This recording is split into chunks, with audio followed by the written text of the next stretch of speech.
Hola, buenas tardes a todos. Creo que se me estará escuchando, pues espero.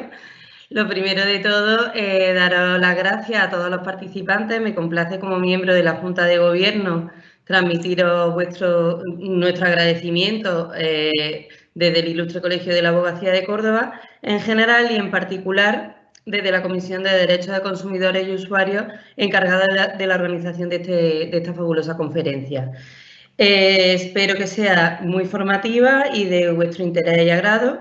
Y sin más dilación, os presento al ponente de la misma, que se trata de don Álvaro Perea González, letrado de la Administración de Justicia del Juzgado de Primera Instancia número 1 de Fuenlabrada, a quien igualmente le agradecemos su buena predisposición y que haya querido compartir esta tarde con nosotros y del que os aseguro que aprenderemos muchísimo. Así que nada, Álvaro, te dejo con todos los participantes.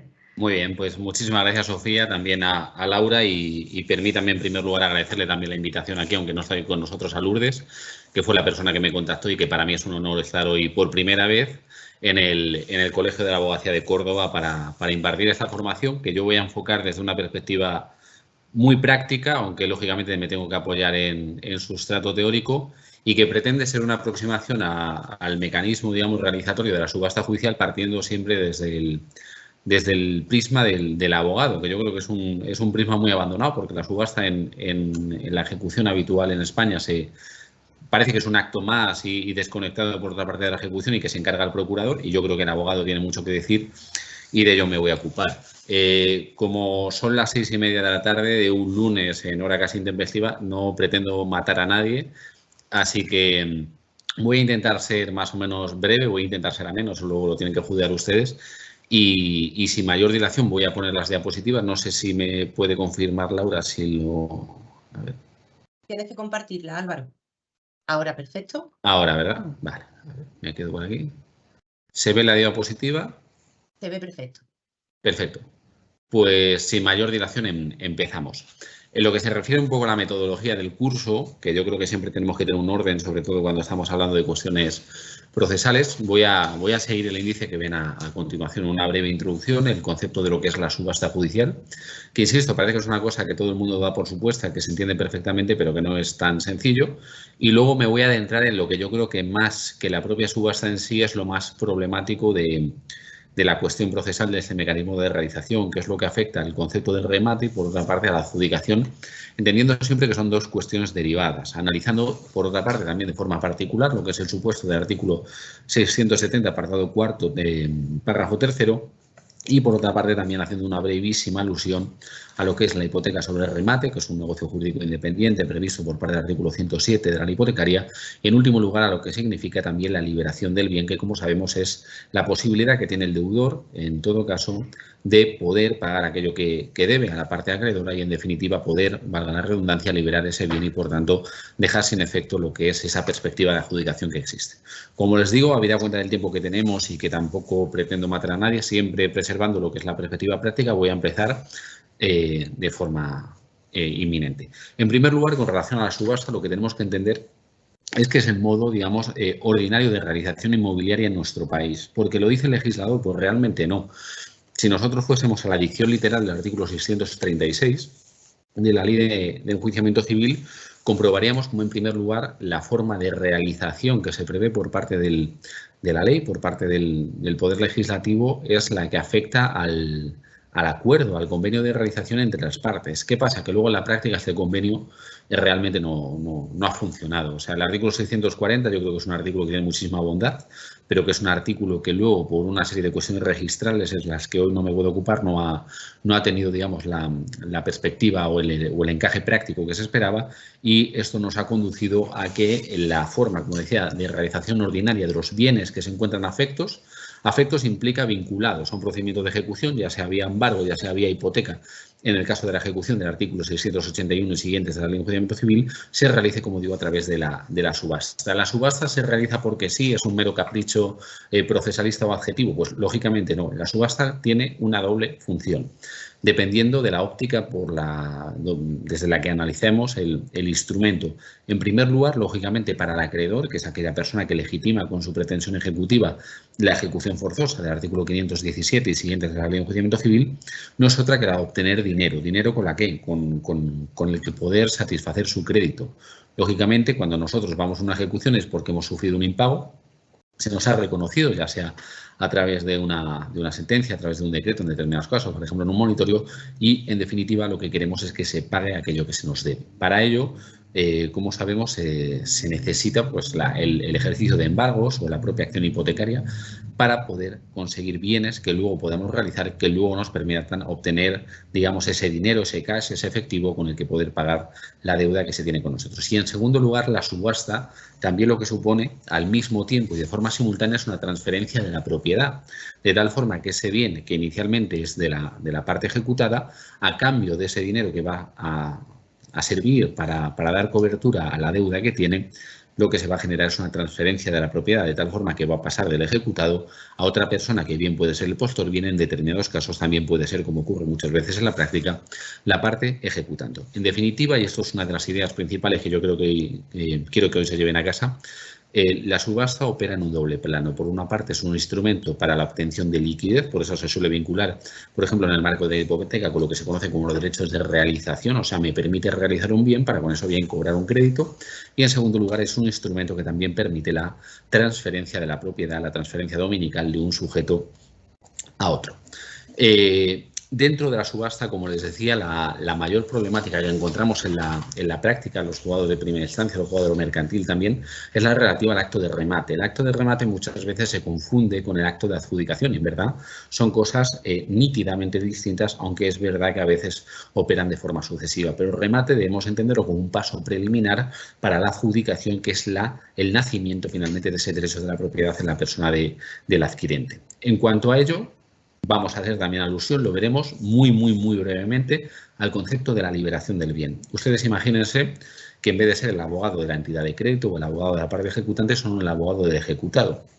Y esta persona, el ejecutado, les dice que se ha embargado su casa, que se ha sacado a subasta, pero que él quiere poder pagar la cantidad que se le debe para ver si con ello se puede quedar con su casa. Pues esto realmente es el concepto de la liberación del bien que se regula por parte de la Ley de Enjuiciamiento Civil. También lo vamos a ver en el artículo 670 de la Ley de Enjuiciamiento y, por otra parte, con relación a ello y vinculado, vamos a ver lo que sería el concepto de la hipoteca de remate. La hipoteca de remate, insisto, es una figura jurídica muy interesante en el derecho español, también lo encontramos, por ejemplo, en el derecho francés, pero que, por desgracia, ha tenido muy poco uso. ¿Por qué? Porque la hipoteca de remate, para lo que sirve, es en aquellos supuestos en que nosotros hemos adquirido un bien derivado de una subasta, pero todavía no tenemos la titularidad dominical, porque está pendiente, imagínense, del decreto de adjudicación que debe dictar el letrado de la Administración de Justicia. Nosotros, en ese caso, para poder, digamos, financiar la obtención de ese bien, porque no tenemos toda la liquidez necesaria, lo que hacemos es hipoteca de remate.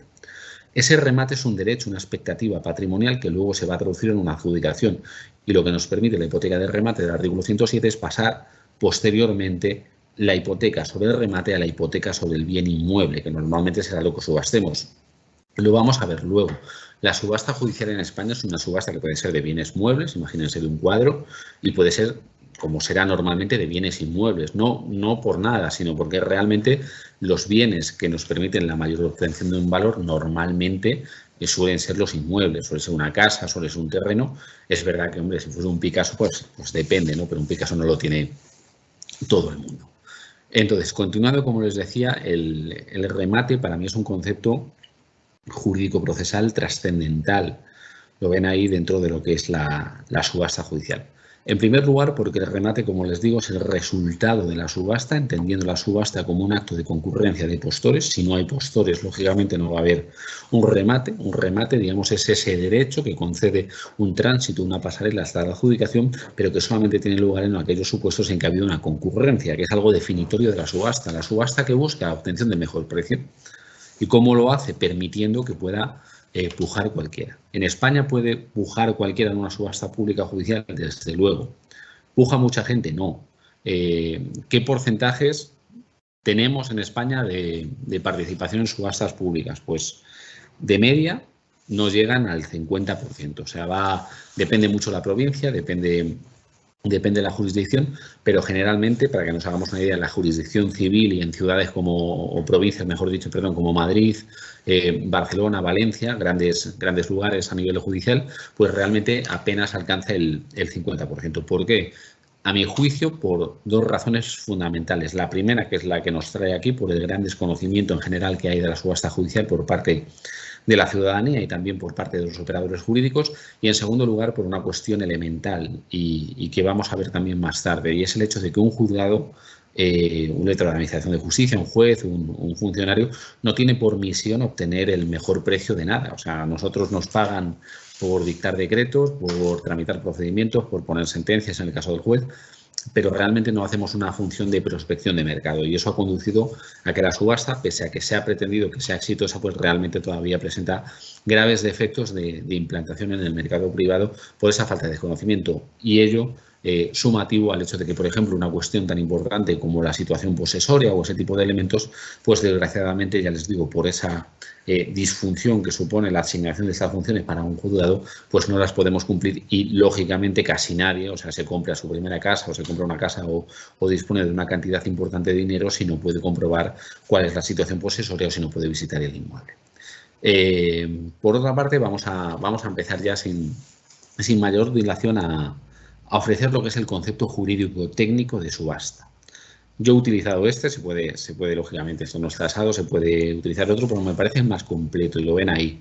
Sería que el sistema de realización forzosa, ¿no?, donde nosotros tenemos un bien y lo vamos a enajenar para ponerse a obtener una cantidad de dinero, que en este caso viene dispuesto por parte de la Ley de Enjuiciamiento Civil, en el artículo 636, en el artículo 643 y siguientes, para, con lo que obtengamos, dar lugar a la transferencia de la propiedad del bien subastado, que lo dijimos anteriormente, y que puede ser de naturaleza mobiliaria, una estatua, un cuadro, me da igual, o de naturaleza inmobiliaria, un bien, una casa, un terreno, y con el dinero obtenido dar cobertura a esa completa satisfacción que el artículo 570 de la Ley de Enjuiciamiento Civil determina como la última finalidad que tiene por propósito la ejecución. En definitiva, que nosotros podamos liquidar esa deuda que permita concluir la ejecución. La semántica jurídica del acto de subasta, como les decía, sirve para diferenciar lo que es el remate y sirve para diferenciar el propósito que busca con él el legislador. Esto es trascendental. Si van a la práctica, seguramente muchas de las personas que nos estén viendo, ya sea en Córdoba, en Barcelona, en Albacete, me da igual, en cualquier lugar de España, me dirán, oye, pues yo he visto muchos decretos donde se me aprueba el remate y se adjudica. Entonces, esto verdaderamente sería un error. O sea, el remate es el producto de la subasta, pero el remate en sí mismo no confiere un derecho de propiedad. El derecho de propiedad lo confiere la adjudicación, por una razón también muy importante, que es la posibilidad de liberación del bien. La liberación del bien se puede producir hasta el momento del decreto de adjudicación, no del decreto de aprobación del remate, y ojo que son dos resoluciones procesales distintas, entre las que median ni más ni menos que 40 días.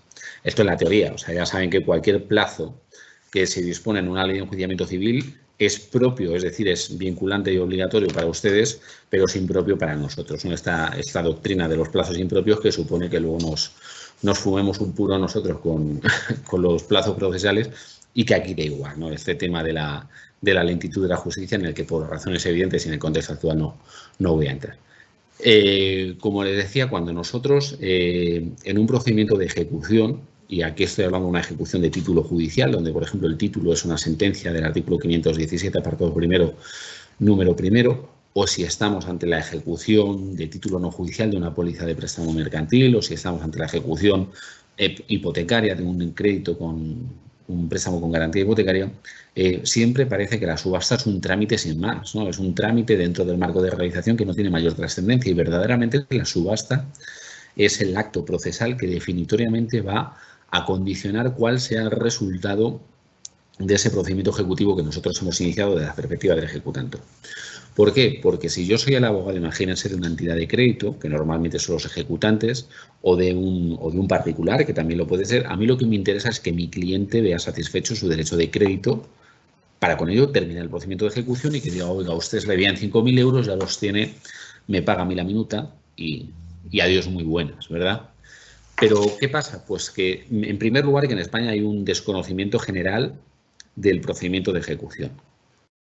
Y en segundo lugar, que dentro del procedimiento de ejecución se desconoce de forma flagrante lo que es la propia subasta. Y esto genera problemas importantes y graves. En primer lugar, que las cosas se venden mal o ni siquiera se venden. En segundo lugar, y derivado de lo anterior, que como las cosas no se venden mal, tenemos el problema de la eterna ejecución. Todo el mundo sabe que la ejecución, la acción de ejecutar no prescribe. Yo tengo ejecuciones del año 86, yo en el año 86 yo no había nacido.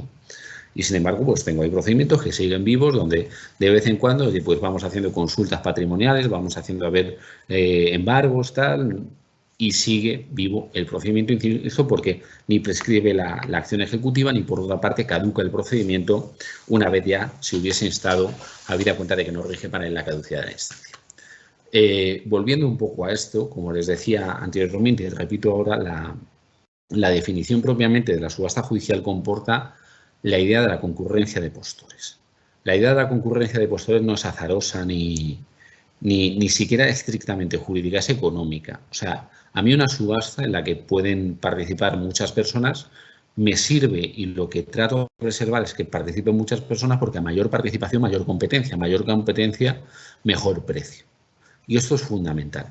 Esto hasta el año 2015 ocurría de forma presencial, y por eso la subasta era, ahí los índices sí que eran verdaderamente fracasados, porque no, o sea, yo que celebré, que me considero joven, o sea, pero que llevo ya algunos años en el negocio y celebré subastas presenciales, no iba nadie. O sea, ahí sí que tú convocabas la subasta, pero no aparecía nadie, salvo que fuese un bien que tuviese un mínimo de valor. Pero en general, o sea, la gente pasaba de acudir al juzgado y eran todo subastas quebradas, ¿no? Que se dice, o sea, subastas sin postores, donde luego posteriormente se determinaba la adjudicación a favor del ejecutante por una cantidad de irrisoria.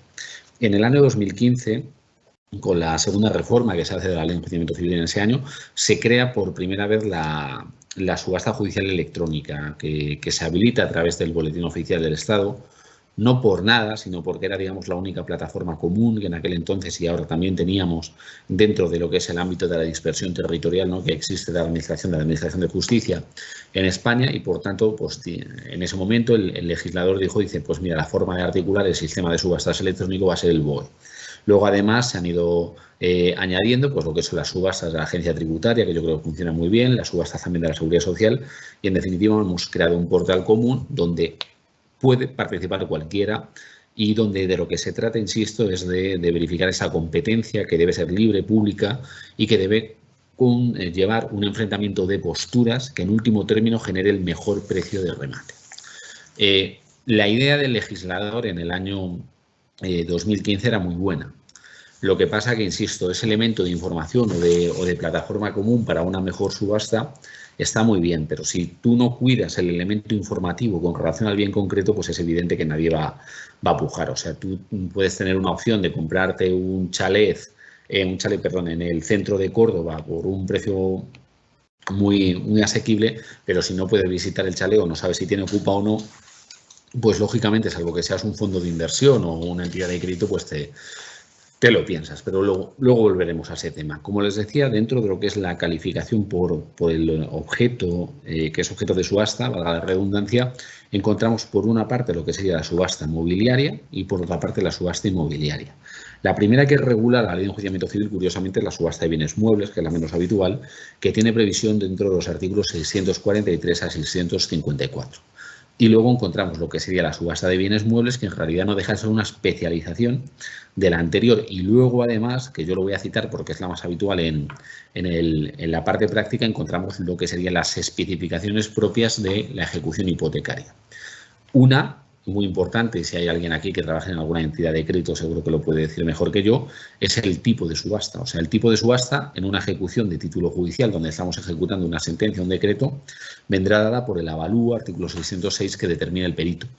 Sin embargo, cuando estamos ejecutando una hipoteca, una de las condiciones que tiene que tener el contrato de préstamo con garantía hipotecaria es el tipo de subasta, que opera como una garantía para las dos partes, porque saben el precio por el que se va a vender en el caso de que no se pague. Esto en el caso de los derechos con garantía real, que como saben en España son los censos, que no ha visto casi nadie, yo vi uno una vez, las hipotecas y por otra parte las prendas, trae causa de lo que es la prohibición del pacto comisorio. El artículo 1800 59, estoy hablando de memoria, del Código Civil, que como saben pues impide al acreedor que se pueda quedar con el bien en el caso de que impague todos. Continuamos con la especificación y la explicación de la subasta y, como les decía, se trata de una subasta común, a diferencia de lo que ocurría, por ejemplo, en la Ley de Enjuiciamiento Civil del año 1881. Aquí nos encontramos ante una subasta común con un conjunto de reglas y donde luego, como les decía, la subasta inmobiliaria, que es en la que yo me voy a centrar de forma especial porque entiendo que es la más habitual en la práctica, en la que me las interesa, opera como una especialidad sin perjuicio de que luego dentro de esa subasta inmobiliaria además encontremos determinadas especificaciones referentes al caso de la subasta derivada de la ejecución hipotecaria. Lo ven ahí, en el caso del 652 dice que se aplica la normativa de bienes muebles con las especialidades previstas en los artículos siguientes, que son artículos 656 al 673, los relativos a bienes de naturaleza inmobiliaria. Una cosa muy importante también y muy controvertida, lo vamos a ver ahora inmediatamente en el caso de la subasta en España, es el hecho de que, a diferencia de lo que ocurría en el modelo de la Ley de Enjuiciamiento Civil del siglo XIX, de 1881, se establece por primera vez la idea de una sola subasta. Si nosotros fuésemos a la Ley de Enjuiciamiento Civil previa, a la Ley de Enjuiciamiento Civil del año 1881, veríamos cómo había la opción de celebrar hasta 4 subastas de forma sucesiva, de tal forma que si no se obtenía un buen precio en la primera, nos íbamos a la segunda, si no a la tercera, siempre a la cuarta. La realidad práctica, y por eso el legislador del año 2000 fue un modelo de único subasta, es que nunca se vendía nada en la primera, ni en la segunda, ni en la tercera, siempre se malvendían en la cuarta. Y hoy se siguen malvendiendo, pero se malvenden en la única subasta que tenemos, o sea... porque, insisto, tenemos el problema de la subasta judicial en España, en mi opinión, es un problema derivado de la falta de información en cuanto a los bienes y, por otra parte, también de la falta digamos, del staff o de apoyo, ¿no?, que haría falta en un juzgado para poder atender a todas aquellas personas que tengan la condición de interesados con razón determinado bien. Por otra parte, además, como ven ahí, sigue ese esquema común de realización en el que, a pesar de las diferenciaciones de categoría, la presencia de los elementos hace más flexible, más sencillo acudir a este acto previo de remate. Uno de los problemas que yo he detectado en la práctica, y vamos, y antes que yo la doctrina muchísimo mejor que yo, es el relativo al hecho de que esta configuración de la subasta como un modelo único genera la situación difícil de resolver, sobre todo en el caso de la subasta en el marco de una ejecución hipotecaria, de qué pasa en aquellos supuestos en que se pide una segunda celebración de la subasta por parte del ejecutante. En el caso de que fuese una ejecución de título judicial no habría ningún problema y estaríamos ante el alzamiento del embargo, porque lo dispone de forma clara el artículo 670 de la Ley de Enjuiciamiento Civil. Sin embargo, en el caso de una ejecución hipotecaria no se puede alzar ningún embargo porque no existe ese embargo. Es decir, el bien viene afecto del procedimiento ejecutivo directamente desde el momento del despacho y por la propia escritura. Esto ha planteado un dilema que yo alguna vez en la práctica, cuando lo he tenido, lo he salvado diciendo que no cabe la celebración de una segunda subasta, pero que sí que cabría acudir a cualquiera de las vías alternativas del artículo 636, es decir, estoy hablando del convenio de realización o de la entidad especializada. Y más o menos por ahí lo hemos salvado, pero yo creo que esto es una cuestión que, curiosamente, pese a que el proyecto de ley de eficiencia procesal, que se encuentra actualmente además en informe de enmiendas en el Congreso de los Diputados, no lo ha tocado y para mí es una cuestión prioritaria. Toca otro tipo de cuestiones de la subasta, algunas yo creo que muy bien, como es la notificación del decreto de convocatoria, lo vamos a ver ahora a la parte ejecutada, que la legaliza. Esto viene exigido hasta ahora por la jurisprudencia del Tribunal Constitucional. Y luego hay otro tipo de cuestiones como la elevación del porcentaje que se tiene que adelantar, que se tiene que consignar para poder participar en la subasta, que a mi juicio supone un franco error del legislador si esto se llegase a aprobar, porque lo eleva del 5% actual al 20%, una cantidad importante que a lo mejor no tiene todo el mundo. Como les decía, la Ley 42/2015 de 5 de octubre supuso un verdadero punto de inflexión en lo que ha sido la regulación de la subasta judicial en España y sobre todo en la práctica, porque pasamos de una subasta puramente presencial, donde estaban los típicos y conocidos subasteros, ¿no?, las personas un poco expertas en esto y que acudían ahí de pueblo en pueblo, a un modelo de concurrencia y participación pública, que es el de la subasta judicial electrónica, donde nosotros, con el certificado digital electrónico o el sistema clave, entramos, nos registramos, firmamos en el caso de una subasta concreta que aceptamos las condiciones de la subasta, los elementos y demás, y a partir de ahí ya podemos participar. Este modelo de subasta judicial electrónica yo creo que ha sido un avance de los más importantes en el derecho procesal español. sea, aunque luego no la gente, lógicamente la ciudadanía, pues no lo comenta y no le ha llegado, pero yo creo que ha servido verdaderamente para potenciar la competencia. Por otra parte, es un sistema que además está implantado en otros países de nuestro entorno, como por ejemplo Alemania. O sea, uno se mete en el tribunal de Bremen y puede ver pues que, pues yo qué sé, por ejemplo, un BMW, un Mercedes, que son coches de marca alemana, pues ahí te salen a bastante mejor precio de España. Otra cosa sea que luego tengas que pagar la tributación alemana, por supuesto, y traértelos desde allí, que es un viaje. Pero bueno, mira, si quieres aprovechar y conocer Bremen o Múnich o eso, pues mira, es una buena opción, ¿no? Y te compras un coche allí. Y esto lo estamos empezando a tener, que esto es una cosa muy graciosa. La gente, yo solo digo, conozco a muchos amigos que se dedican a estos temas y empresas y tal, y ya empezamos a tener empresas, sobre todo chinas, que se dedican a este tema de la adjudicación de bienes inmuebles en el marco de procedimientos judiciales.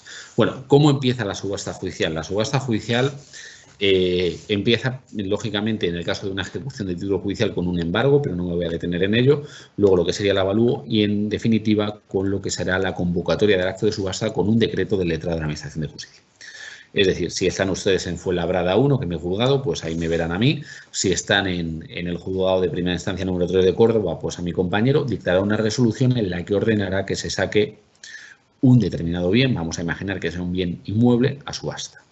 Este decreto, esto es muy importante porque no lo dice la Ley de Enjuiciamiento Civil y si ustedes fuesen abogados de la parte ejecutada lo tienen que saber, se tiene que notificar sí o sí a la parte ejecutada, es decir, al deudor.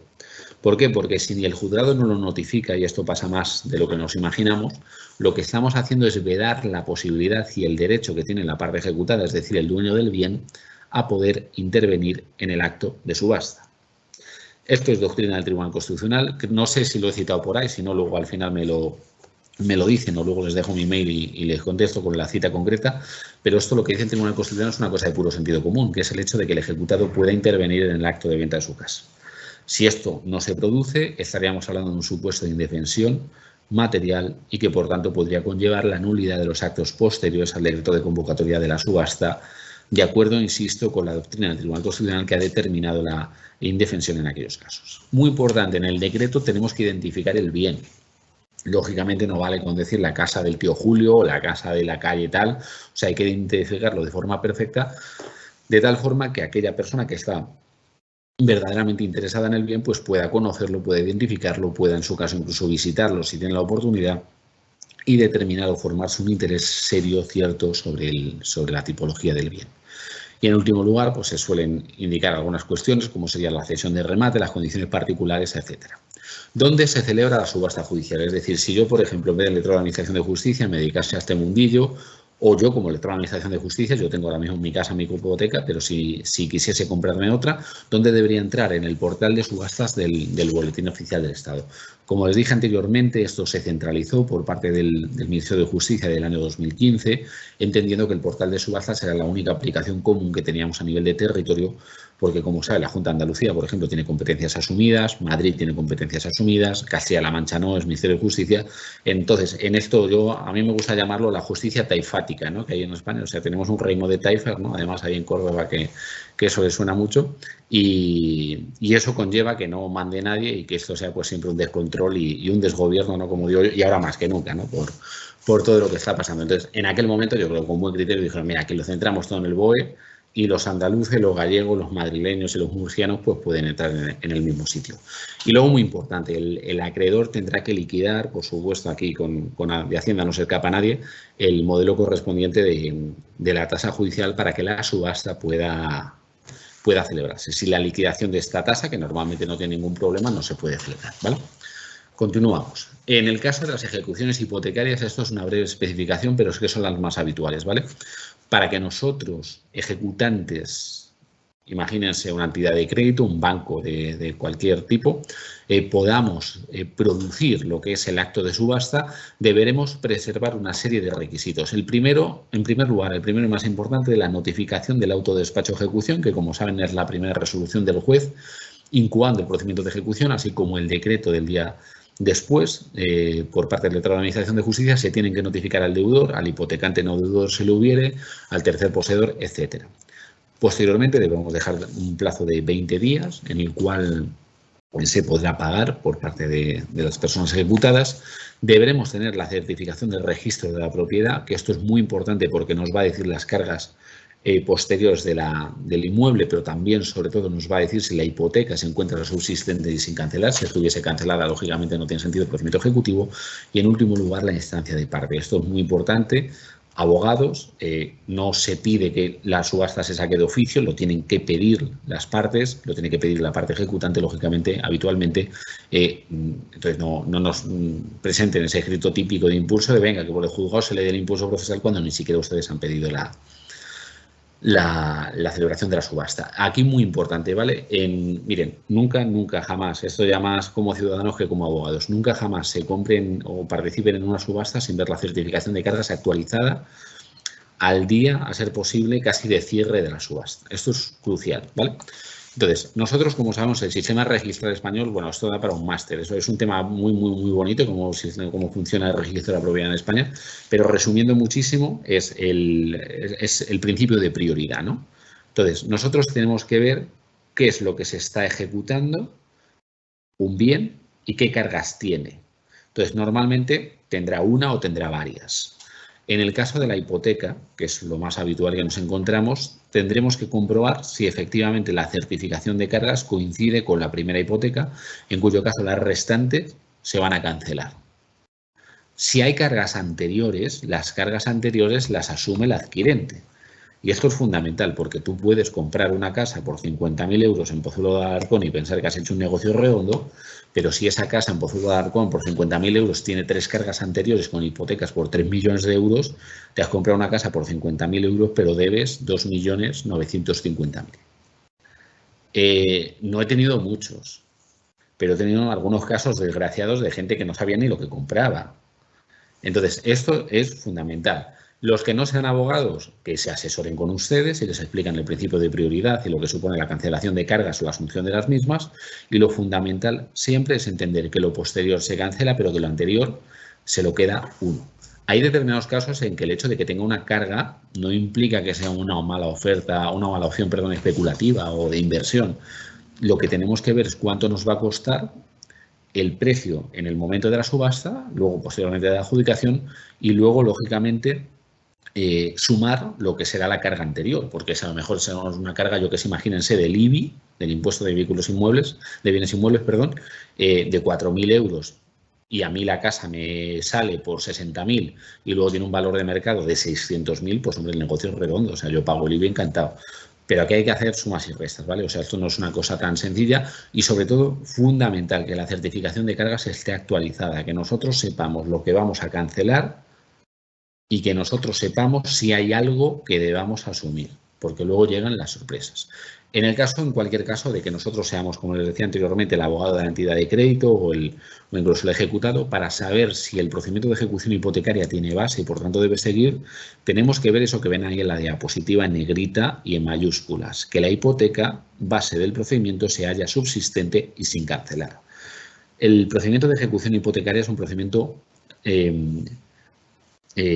judicial, pero que es paralelo a una realidad registral que es la contemplada en el registro de la propiedad.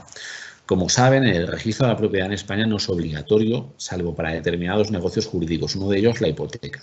Una hipoteca no existe si no está inscrita en el registro de la propiedad, y esto es así porque de lo que se trata es de proteger el derecho de crédito que se ofrece por parte de los bancos y de salvaguardar el mismo en el caso de impagos, para lo cual se establece esa comunicación. Por eso, como les decía, siempre tienen que comprobar la certificación de cargas para ver, en el caso de que tenga hipoteca, si la misma está pendiente y sin cancelar y, por supuesto, las cargas posteriores y, sobre todo, las cargas anteriores que pueda tener. Vale, imaginemos ahora que nuestro cliente, nosotros no actuamos como abogado litigante, ¿no? Esta cosa tan americana, sino como abogado asesor, ¿no? Que a mí es una cosa que me gusta mucho.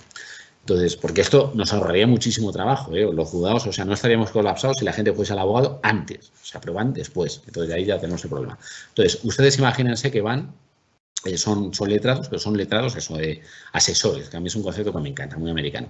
Entonces, les dice el cliente, oiga, yo qué necesito, me ha dicho mi vecino que su casa se va a subastar ¿Qué necesito para...? Esto fuera coña, o sea, me lo preguntó uno de mis jueces, hace poco además, me dice, no, que la casa de mi vecino se va a subastar, ¿qué tengo que hacer yo para participar?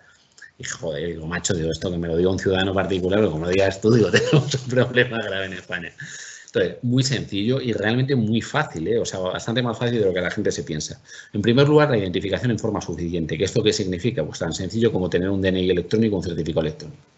Yo tengo mi certificado electrónico como empleado público, Álvaro Perea González, con mi DNI, pim pam, lo meto y ya tengo prácticamente el acceso en el portal de subastas. En segundo lugar, declarar que conozco las condiciones en las que se celebra la subasta. Esto es un fundamental para que luego te digan, oye, pero ¿tú sabías que te ibas a quedar con 8.000 euros de deuda? Sí. No. No porque tú lo firmaste. Entonces sí lo sabías. Esto es como una ficción de conocimiento, una declaración jurada. Y en último lugar, muy importante y mucho cuidado con esto, porque esto lo quiere cambiar el legislador, por lo menos el Ministerio de Justicia, yo no entiendo muy bien por qué, que es el hecho de la consignación del 5%, ¿vale? Entonces, imaginemos que nosotros vamos a subastar, pues yo que sé, una casa cuyo valor de tasación pues son 100.000 euros. Pues en ese caso, para que nosotros podamos participar, lo que nos va a pedir la aplicación del BOE es que adelantemos 5.000 euros en consignación, que luego se nos van a devolver automáticamente. Pero, digamos, para garantizar esa seriedad de la puja, ¿no? Y que no se meta ahí todo Dios ahí en plan cachondeo, lo que se nos dice es eso, el 5% del valor del bien usted me lo tiene que adelantar. Luego ya veremos lo que pasa con él. Si no es lo mismo hacer una postura con reserva que sin reserva. Normalmente la haremos sin reserva y en ese caso, insisto, la devolución del depósito es automática, ¿vale? Estaríamos hablando siempre del 5%. Esto es, insisto, uno de los caballos de batalla que tiene ahora el gobierno, que yo no entiendo muy bien por qué lo quiere subir al 20%. Entonces, a mi juicio, si de lo que se trata con la subasta pública judicial es de incentivar la participación de gente, lo que no puedes hacer es subir el porcentaje de adelanto, o sea, de anticipo, porque no es lo mismo, imagínense, un piso en un pueblo pequeño de Córdoba, yo estoy seguro de que puede costar unos 100.000 euros, creo, luego me corrigen, no sé, no controlo tampoco tanto el mercado inmobiliario en Córdoba. Entonces, imaginemos que lo vale. Entonces, yo 5.000 euros, pues oye, pues mira, los puedo consignar, luego me los devuelven, vale, pero a lo mejor 20.000 me cuesta más. O sea, porque 20.000 no tiene todo el mundo en su cuenta bancaria. Entonces, yo creo que eso debería dar lugar a una reflexión importante ahí en el Congreso de los Diputados sobre a dónde vamos y qué se trata de potenciar. Yo espero que no lo cambien y creo que si lo cambian va a ser un hachazo mortal a la subasta porque va a hacer que solamente participen verdaderamente empresas. Y no se trata de eso, sino de que hay mucha gente, sobre todo en un mercado, en el caso de Córdoba no lo sé, o sea, pero en Madrid y Barcelona, que está absolutamente reventado, o sea, donde ya es imposible comprarte nada, yo creo que hay buenas opciones.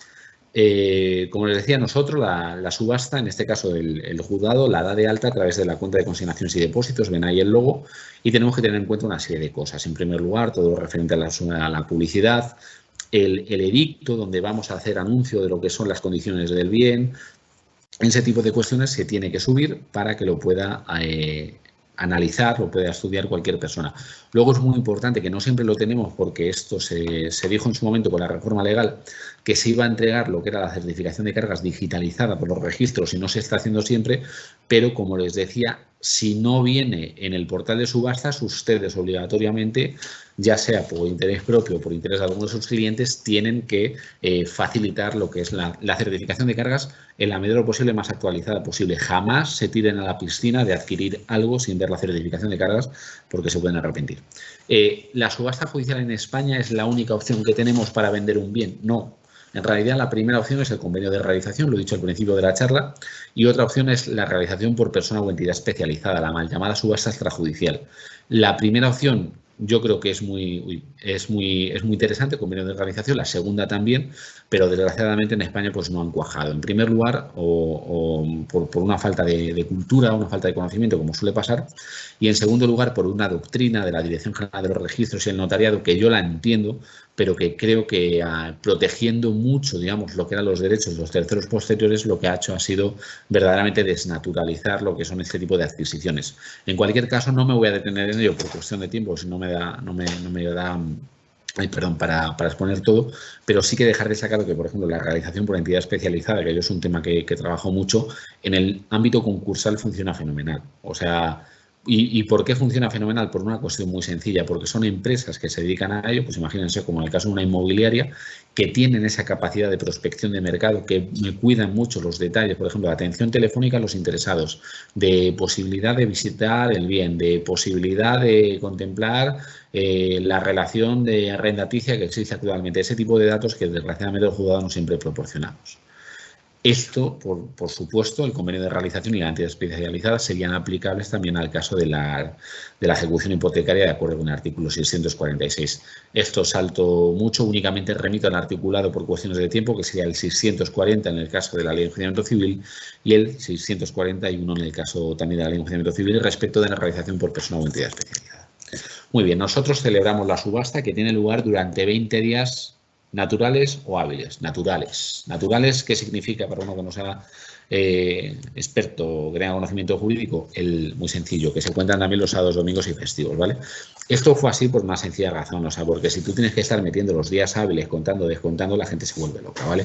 Entonces, es más fácil decir, oye, pues mira, del día 6 de enero al día 26 de enero, aunque 6 de enero sea festivo, se puede empezar. Esto a los procuradores, que son quienes suelen controlar el tema de subasta, les sentó fatal y les vuelve un poco locos, porque estás a lo mejor ahí el domingo de tal, no sé qué, antes de ver el partido de fútbol, contemplando a ver qué pasa con el cierre de la subasta, pero yo creo que era la única forma verdaderamente sensata de que esto funcionase.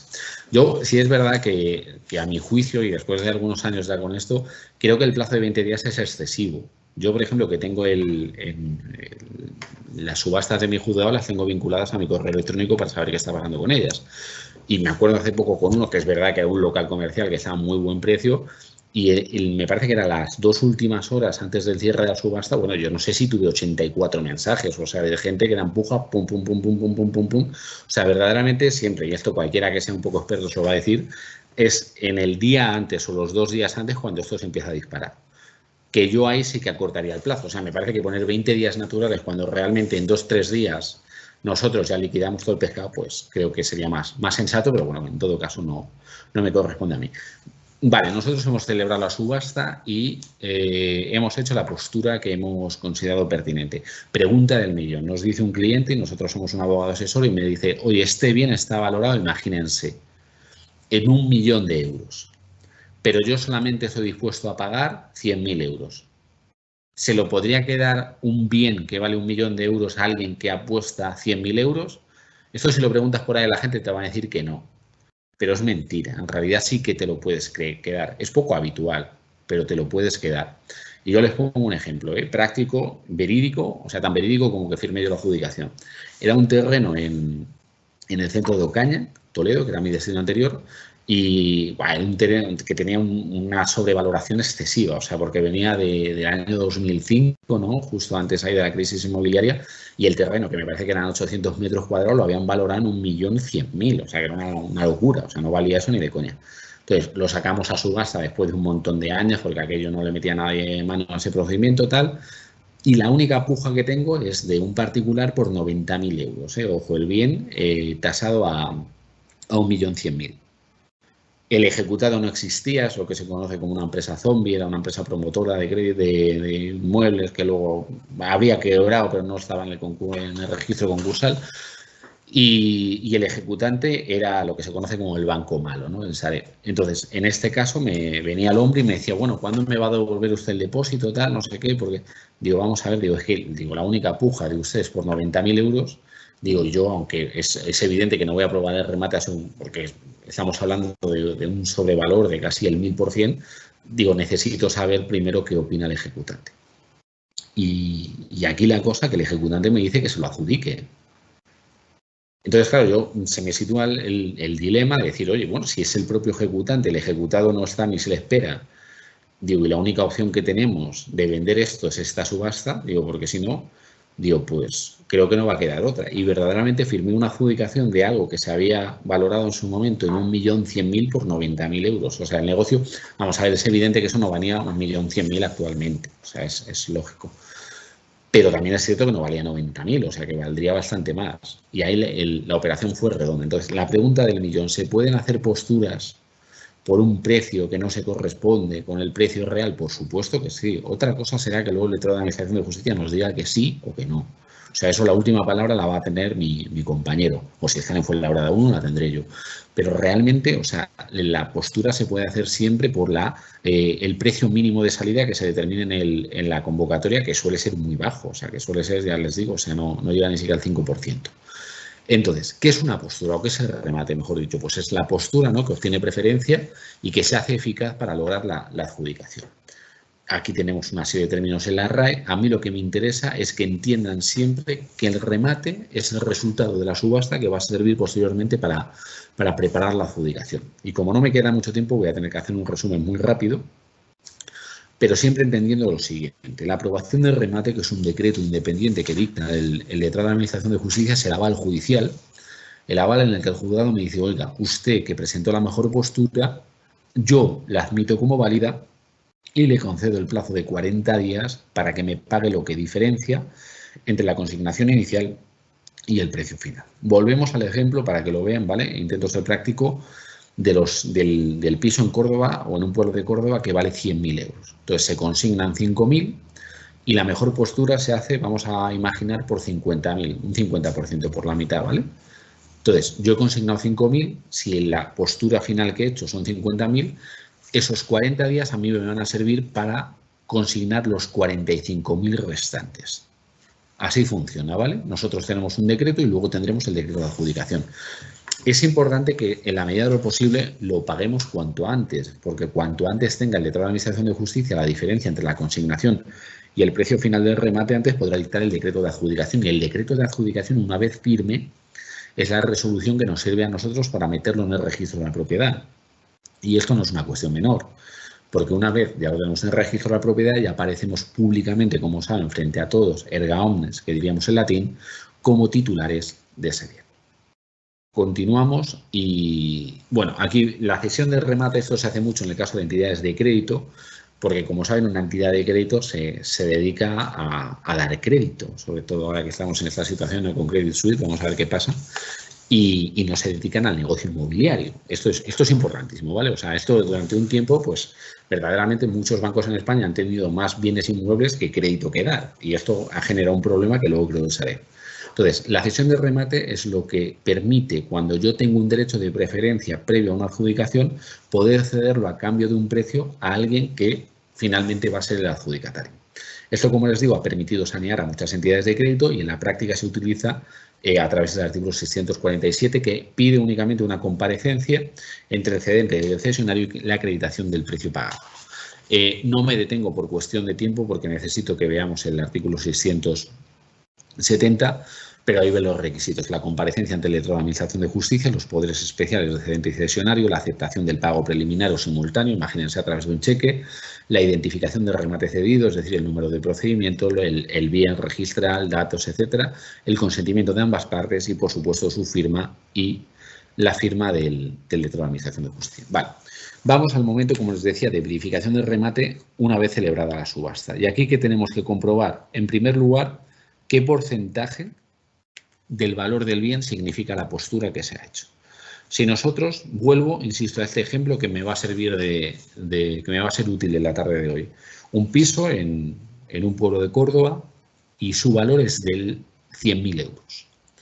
Entonces, la mejor postura que se ha hecho, vamos a ver el primer supuesto, poco habitual, igual o superior al 70%. Entonces, tenemos una postura, imagínense, por 75.000 euros, que sería el 75% de 100.000, ¿vale? Lo tenemos claro.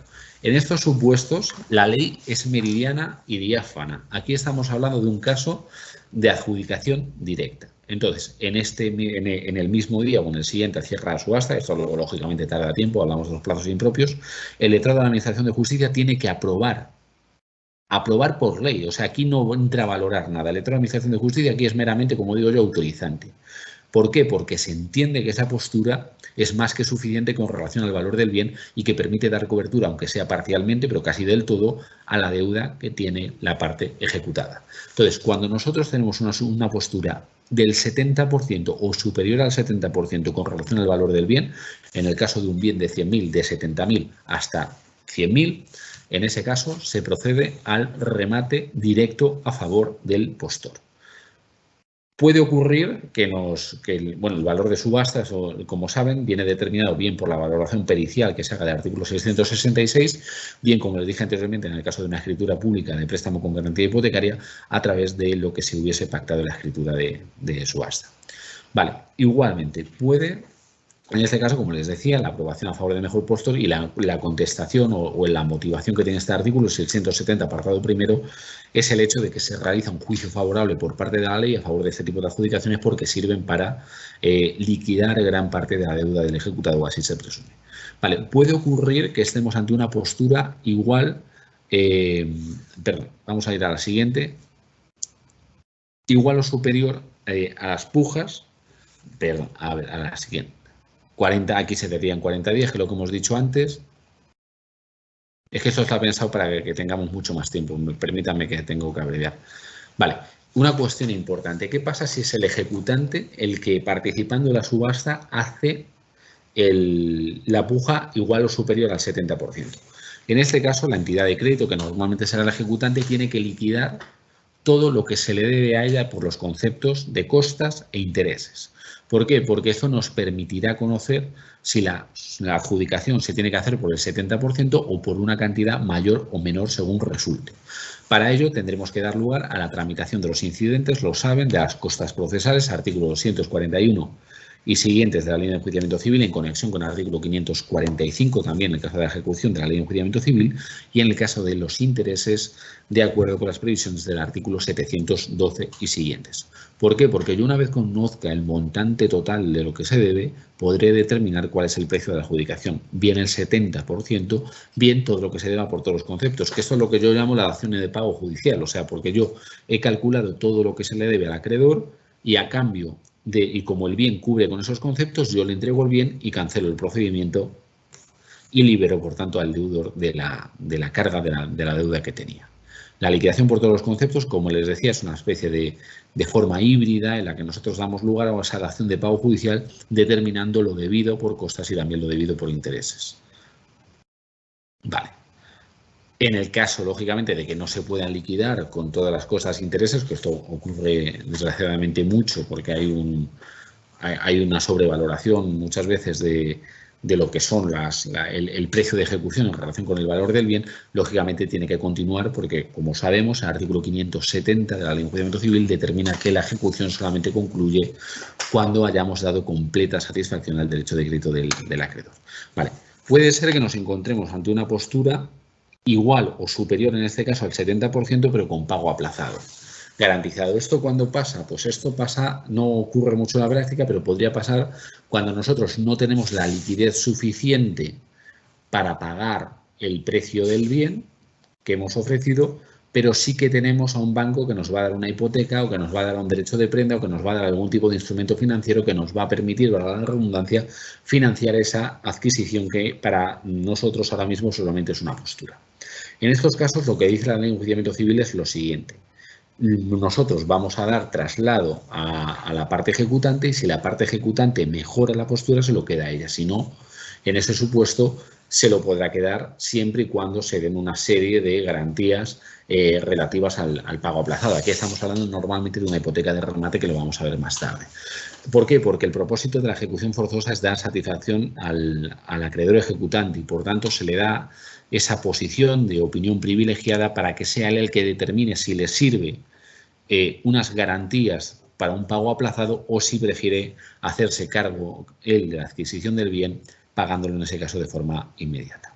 En este supuesto, como decíamos, para que pueda virtualizarse lo que sería la opción del artículo 670, apartado tercero, sería necesario que existan posturas superiores al 70%, pero que haya un compromiso de pago garantizado, de pago aplazado garantizado, perdón, y en segundo lugar, la existencia también de una pretensión adjudicatoria del bien por parte del acreedor, siempre que éste alcance el 70% del mismo. Esto es poco habitual en la práctica, pero podría funcionar. Porque así, como les decía, pues se trata de un procedimiento ágil, un derecho de opción, en cierto modo, no del todo, pero parecido a lo que sería el derecho de opción en el Código Civil, que se confiere al acreedor ejecutante, habida cuenta de que él, en definitiva, es el principal legitimado en un procedimiento de ejecución, pues es quien sufre el impago. Hablamos de garantías bancarias, hipotecarias. Normalmente esto será una hipoteca sobre el remate, en determinados casos también cabría la figura del aval. Como les decía, lo que trata de preservar es el interés del ejecutante, que no es solamente la persona, insisto, que pone sobre la mesa la necesidad de que tramitemos un procedimiento de ejecución forzosa, sino que es aquella persona que realmente tiene derecho ya indiscutido a cobrar esa cantidad. Por tanto, tiene ese papel protagonista que yo creo que a veces habría que acotarlo, por ejemplo, en el caso del artículo 640 y 641, esto da lugar para otro tipo de charla, pero que indiscutiblemente es aquella persona que, habiendo sufrido el impago, tiene derecho a tener esa posición privilegiada. Vale, continuamos con la postura inferior al 70%. Este sí que es el caso más habitual en la práctica, ¿vale? Volvemos a nuestro piso en un pueblo de Córdoba, de las afueras, valorado en 100.000 euros, y en este caso la postura que se ofrece para quedarse con el mismo, pues es, vamos a imaginar, estamos hablando aquí de entre el 50 y el 70% de 60.000 euros. Y aquí, ¿qué nos dice la ley? Pues que hay que determinar realmente qué es lo que se debe. Entonces, en primer lugar, como la ley dice, oye, no es lo mismo un 70 que un 60, que un 50, que un 40, yo lo que voy a hacer es dar traslado al ejecutado.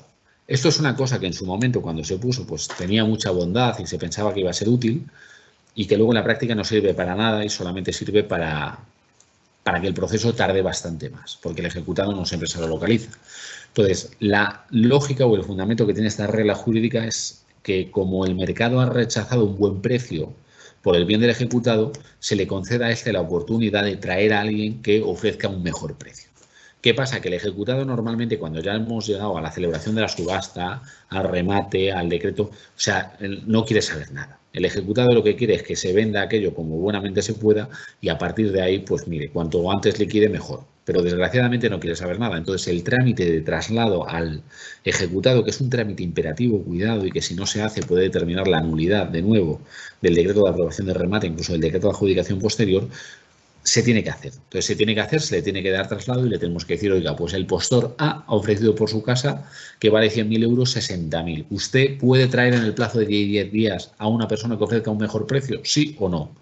Normalmente, pues ya les digo, es una notificación en la que nos llega el acusado de recibo y en la que nunca, por lo menos en mi experiencia, ha contestado nadie. En este caso, como les digo, el derecho del ejecutado, se preserva el derecho del ejecutado a llamar a un tercero que presente mejor postura, cosa que luego no ocurre en la práctica, pero que en cualquier caso se entiende necesaria por parte del legislador. Como les decía, desgraciadamente, tanto la configuración técnica que tiene el artículo 670, apartado cuarto, como por otra parte el conocimiento de cómo funciona una subasta en España es bastante ignorado de forma general, pues esto da lugar a que no se conceda. Una vez hecho ese traslado, no existe ningún problema en aprobar la adjudicación siempre y cuando la postura que se haya ofrecido sea superior al 50%, aunque sea inferior al 70%. Al menos que lo que se deba por todos los conceptos, es decir, de nuevo, como ocurre en el apartado primero, por intereses y por costas sea menor, en cuyo caso de nuevo estaríamos ante una suerte de acción de pago judicial. Para ello tenemos que ver si efectivamente, pues con esos 60.000 euros podemos dar cobertura a todo lo que es la deuda inicial del ejecutado, porque si la deuda inicial son 10.000, pues parece lógico que se le va a poder adjudicar por menos. Entonces, en estos casos estaríamos ante el trámite de nuevo del artículo 241, tasación de costas, así como el trámite de liquidación de intereses, artículo 712. Vale. Vamos a un caso concreto y muy controvertido, que es el caso de una postura inferior al 50%, pero que no cubre, que cubre con todos los conceptos. Entonces, aquí estaríamos, lo ven ahí en la diapositiva, entre el 51 y el 69% del avalúo, es decir, del precio que nos ha dicho el perito que vale la casa, pero puede ocurrir también que esa postura sea inferior al porcentaje mínimo, es decir, al 50%.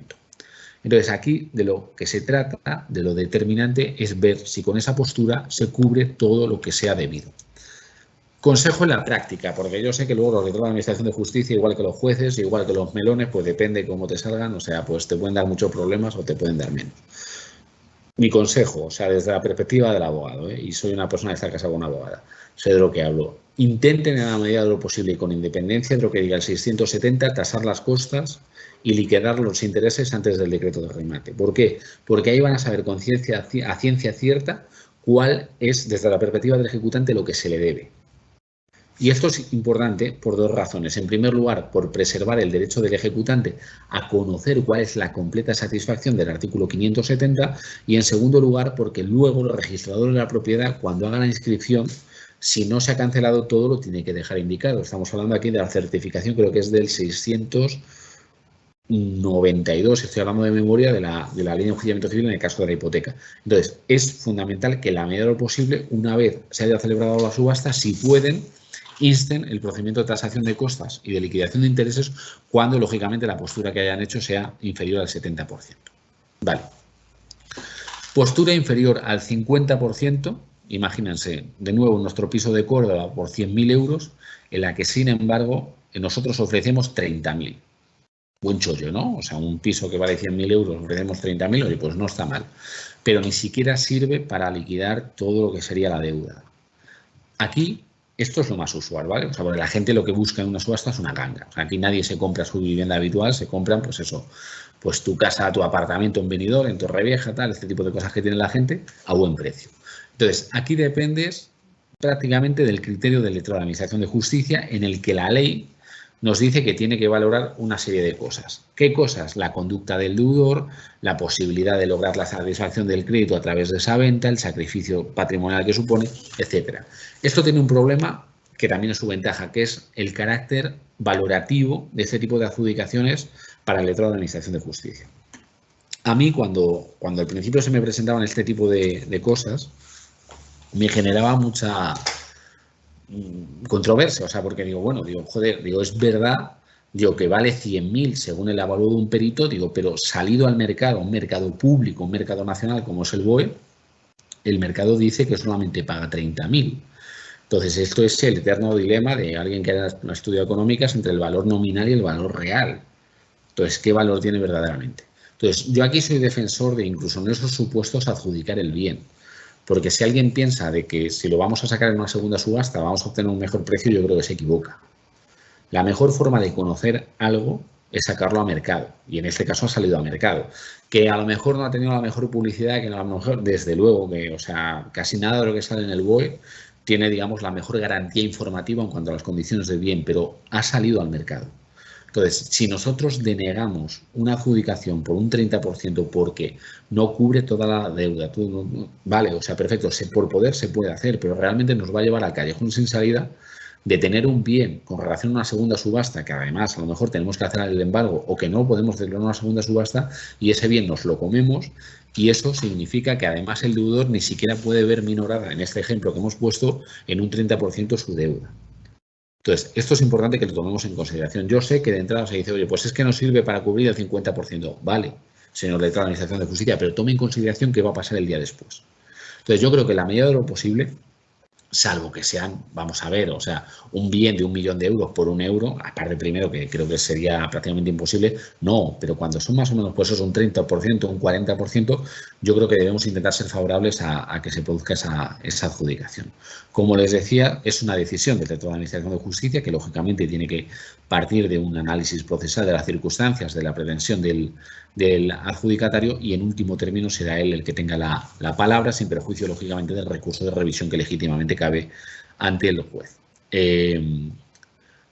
Vale, con relación a la liberación del bien, importante, nosotros pasamos de ser un abogado de una entidad de crédito a ser el abogado del ejecutado. Entonces, nos dice que se ha celebrado la subasta, que tiene conocimiento de que ha pujado una serie de personas o que ha pujado a alguien, pero que él se lo quiere quedar. Entonces, para que él se lo pueda quedar, eso lo permite expresamente la Ley de Enjuiciamiento Civil en el artículo 670, apartado séptimo, lo que tiene que hacer es liberar el bien. ¿Cómo se libera? Pagando lo que se debe por principal, por costas y por intereses. Lógicamente nosotros sabremos inicialmente lo que se debe por principal, que es la cantidad de despacho de ejecución, pero no lo que se debe por intereses y costas porque es un presupuesto hasta que se liquiden por parte del letrado de Administración de Justicia. Entonces ahí, en la práctica, lo que se suele hacer es pedir, ofrecer la consignación del principal y pedir que se proceda de forma inmediata y con suspensión del procedimiento, presa que no es una causa pedida o expresamente contemplada, perdón, artículo 555 y siguientes de la Ley de Enjuiciamiento Civil. ¿Para qué? Para que se liquiden las costas, se liquiden los intereses y le podamos decir al cliente cuánto tiene que pagar para que finalmente se pueda quedar con su casa y no salga a adjudicación de otra persona.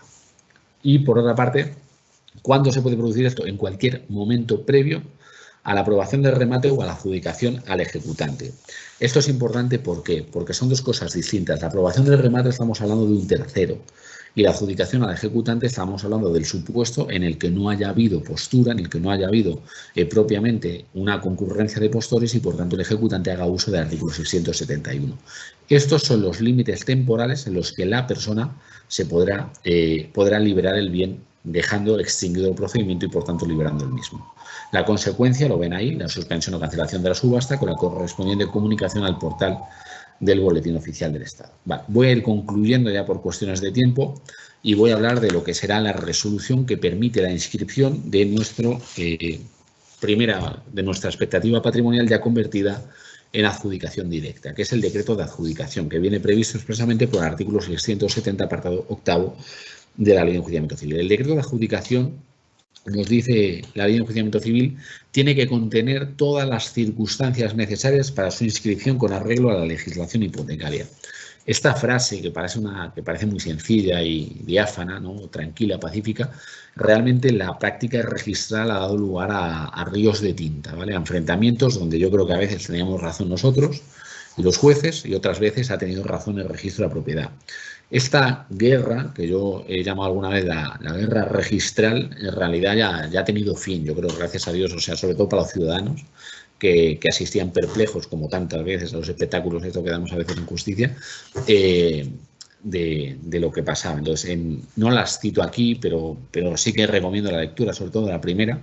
En la sentencia de 15 de diciembre de 2021, la Sala Primera en pleno determinó que el examen de calificación que ex artículo 18 de la ley hipotecaria puede hacer el registrador de la propiedad nunca puede sustituir la valoración jurídica de aprobación, de adjudicación o no, que puede hacer el letrado de Administración de Justicia o en fase de revisión el juez. ¿Por qué? Porque esto daba lugar a una calificación ulterior por parte del registrador que generaba un efecto, o sea, no digo ya perverso, o sea, un efecto a efectos macroeconómicos letal, que era que tú tenías una resolución donde se decía que Álvaro Perea González era propietario de un piso en las afueras de Córdoba por 70.000 euros, pero luego el registrador de la propiedad decía que no lo escribía. Entonces tú tienes un título de propiedad, pero un título de propiedad que no ingresa, aunque sea voluntario, en ese sistema registral que protege los derechos de terceros, como es el registro de la propiedad. Esto, lógicamente, o sea, generó un efecto de castigo a la inversión económica en España letal. Y yo creo que ahí el Tribunal Supremo, esa primera sentencia de 15 de diciembre, una segunda sentencia de 17 de diciembre de 2021, pone paz y determina que el decreto de adjudicación no es revisable en esos parámetros por parte del registrador de la propiedad. Como sabemos, en España, el Código Civil rige la teoría del título y el modo. El título sería el decreto de adjudicación y el modo sería la posesión pacífica que hacemos luego de la finca. En último lugar, y con esto voy a terminar, ¿qué tiene que tener un decreto de adjudicación cuando nosotros ya hemos celebrado la subasta, hemos pujado y demás, para que ese decreto de adjudicación pueda ingresar en el registro de la propiedad? Bueno, pues yo después de estudiar ya mucho el tema y gracias a Dios, o sea, yo no he tenido ningún problema, he tenido buena relación con mis registradores. Sucintamente son los siguientes elementos. En primer lugar, la identificación de las partes. Ya aquí estamos hablando de ejecutante, ejecutado, tercer poseedor si lo hubiere.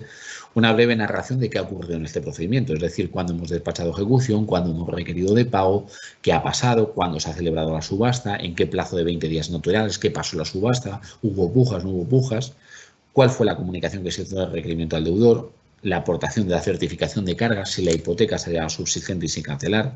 Lo he dicho antes, lo repito ahora, o sea, la certificación de cargas es crucial para valorar la oportunidad o inoportunidad de determinadas adjudicaciones. Las cargas anteriores sobreviven, las cargas posteriores se cancelan.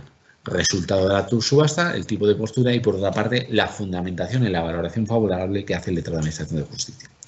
Por supuesto, la identificación de la finca adjudicada. O sea, esto parece de perogrullo, pero no sería la primera vez que te dice vivienda tal, en la calle no sé qué, tercero A, y no te dice el número de finca registral. O sea, el registro de la propiedad es un sistema de folio finca.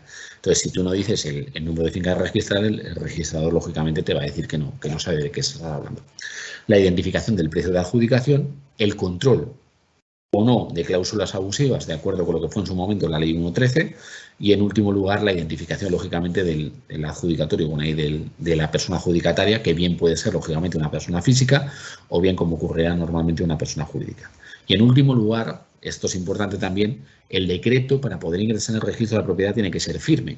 Es decir, tiene que pasar un plazo de 5 días hábiles en el que no haya un recurso, y a partir del mismo podremos solicitar el mandamiento de cancelación de cargas, donde se haga referencia al decreto, la firmeza del mismo, la identificación de las inscripciones y la identificación perfecta de la finca registrada. A mí esto me parece un poco de hace años, ¿no? O sea, porque ya con firma digital, con tal no sé qué, con tanto mandamiento, tanto testimonio, tanto tal, pues bueno, es una cosa que yo creo que está un poco trasnochada y que hay que superar, pero que por ahora, a salvo la reforma que se haga de la ley de enjuiciamiento civil, si llega, que yo tengo dudas, pues es lo que tenemos. Y ahí lo ven. Esto sería un ejemplo de un decreto de adjudicación donde vamos haciendo constancia, pues por ejemplo, si hay sobrante, si no hay sobrante. Importante, si no hay sobrante, pues se hace constar que no lo hay. Si lo hubiese, se tiene que indicar en el propio decreto de adjudicación que se pone a disposición de los acreedores posteriores. Y ya estaría. Y ahí tenemos ya la inscripción, el título de registro de la propiedad. Y con esto lo doy por terminado, agradeciéndoles la paciencia, porque me he extendido un poco más de lo que hubiese deseado. Bueno, Álvaro, pues muchísimas gracias por tu magnífica exposición. Creo que ha sido muy clarificadora para todos y como he dicho al principio, espero que sea de gran utilidad para todos los compañeros. Si no te importa, hay algunos que han formulado alguna serie de preguntas y entonces, como tenemos un tiempo para resolverlas, vamos a entrar en detalle. Y te comento, vamos a ver. La primera la plantea Soledad Pérez y pregunta: ¿cuál sería el procedimiento a seguir en la subasta judicial para la división de herencia de un inmueble común? Vamos a ver, es un supuesto muy problemático porque en la ejecución derivada de una... Vamos a ver, hay que acotar dos cosas. Una cosa es que nos vayamos a una división de la cosa común en la que acordemos la subasta en sí, y otra cosa es que en un procedimiento de división de la cosa común se dicte, pues imaginemos una sentencia y se acuerde que sea en subasta, en ejecución como se subasta. Entonces, en ese caso es bastante controvertido. Entonces, tenemos que diferenciar, como digo, esos dos planos. Si es la sentencia la que nos dice que luego en ejecución se subaste, aquí estaríamos hablando de lo que la jurisprudencia menor, mal llamada menor, concretamente un auto muy bueno de la Audiencia Provincial de Baleares llamó la ejecución impropia, ¿no? Hace ya unos años. Entonces, la ejecución impropia, nosotros verdaderamente no va a haber unas condiciones de la subasta, porque no hay un ejecutante y un ejecutado. Si usted y yo tenemos interés en que esto se divida porque somos hermanos, los dos somos ejecutantes y los dos somos ejecutados. Esto conlleva desde la prorrata de los gastos, importantísimo, hasta, por otra parte, la delimitación de la participación. Es decir, quién es ejecutante y quién es ejecutado, quiénes participan, cuáles son las condiciones de subasta. Entonces, eso se suele hacer en la práctica a través de lo que es un pliego de condiciones. Entonces, debe ser normalmente el letrado de Administración de Justicia quien insta a las partes, todos, o sea, el promotor y a los demás, para que digan, díganme ustedes cuáles son las condiciones. Y en defecto de acuerdo, pues se delimitarán un poco a buen criterio de lo que se estime lo mejor para la mejor realización. Eso en un caso. En el caso de que por otra parte se acuerde la subasta, pero esté lejos de lo judicial, podemos irnos a un expediente de subasta voluntaria de la Ley de Jurisdicción Voluntaria del año 2015, o podemos irnos incluso a una subasta notarial que también vienen previstas. En el caso de la subasta judicial derivada de una acción de división de la cosa común entre herederos, incluso a veces entre gente que ha sido matrimonio, lo que es muy importante es que se pacten las condiciones, porque no es lo mismo una subasta judicial de una ejecución normal que de una ejecución impropia. Muy bien. Vamos a ver, la siguiente pregunta es de anónimo, pero dice: buenas tardes. El evalúo del requerimiento del artículo 674, aportando un tercer mejor postor con una postura igual o superior al 70% del valor de tasación o cubriendo el principal interés y costes, necesita que además mejore la mejor puja de la subasta. Salvo error, hay sentencias de audiencias provinciales en ambos sentidos. Efectivamente, pues no sé qué han hecho la pregunta, pero muy buena pregunta. Hay audiencias provinciales que te dicen una cosa y hay audiencias provinciales que dicen otra. A mi juicio, como se trata de mejorar la mejor postura inicial. O sea, porque ahí estaría en juego el interés del ejecutado, pero también el interés del ejecutante. Entonces, no se trata solamente de que sea mejor que la postura que se considere de acuerdo con el artículo 670, apartado creo que es el tercero, sino que verdaderamente sea una mejor postura que la inicial, porque eso es lo que va a dar sentido a que se logre una mejor satisfacción del crédito. O sea, yo creo que la lógica de la norma es que se beneficie en la medida de lo posible la obtención de un mejor precio. Pero sé que es discutible, porque efectivamente la ley, y de hecho el proyecto de ley de reforma procesal no aborda eso, que es una problemática no menor, ¿eh? Es verdad que no suele pasar, pero... Sí, pero vamos, lo que se dice muchas veces, que hay veces que debe de imperar más la lógica Totalmente. que las leyes, pero bueno. Pues mira, Álvaro, continuamos. Juan Bleda pregunta que si el decreto de aprobación de remate se hace a favor de un postor judicial, ¿el ejecutado puede liberar sus bienes hasta antes del decreto de adjudicación? Sí. Y continúa, dice, creo que el artículo 670 diferencia entre si el remate se aprueba a favor de un postor o al ejecutante. Efectivamente, lo hemos visto antes. O sea, hay que diferenciar si tenemos una subasta con postores en la que habrá remate o una 670 o una subasta sin postores en la que habrá una adjudicación directa al ejecutante, si él lo pide, lógicamente, que sería 671. En el caso de los postores, ese límite fronterizo para la liberación del bien es el decreto de aprobación del remate. En el caso de que no haya postores y que vayamos a una adjudicación directa del 671, lógicamente la ley no puede decir otra cosa, es el decreto de adjudicación, artículo 671, pero porque si no ha habido postores no puede haber remate. Vale. Pues mira, continuamos con una pregunta de José Luis que dice, ¿es obligatorio que se publique esa certificación de cargas junto con el edicto? Sí, debería publicarse. No se publica siempre porque muchas veces no la tenemos, pero realmente la ley además dice que se tiene que publicar actualizada hasta el punto de la... Sí. Hombre, claro, si cogemos la certificación de carga de un año nos podemos llevar todo tipo de sorpresas. Por eso. Vale. A ver, otra pregunta es, ¿qué ocurre con la certificación de cargas cuando se pide la subasta de un bien inmatriculado? Eso he tenido una.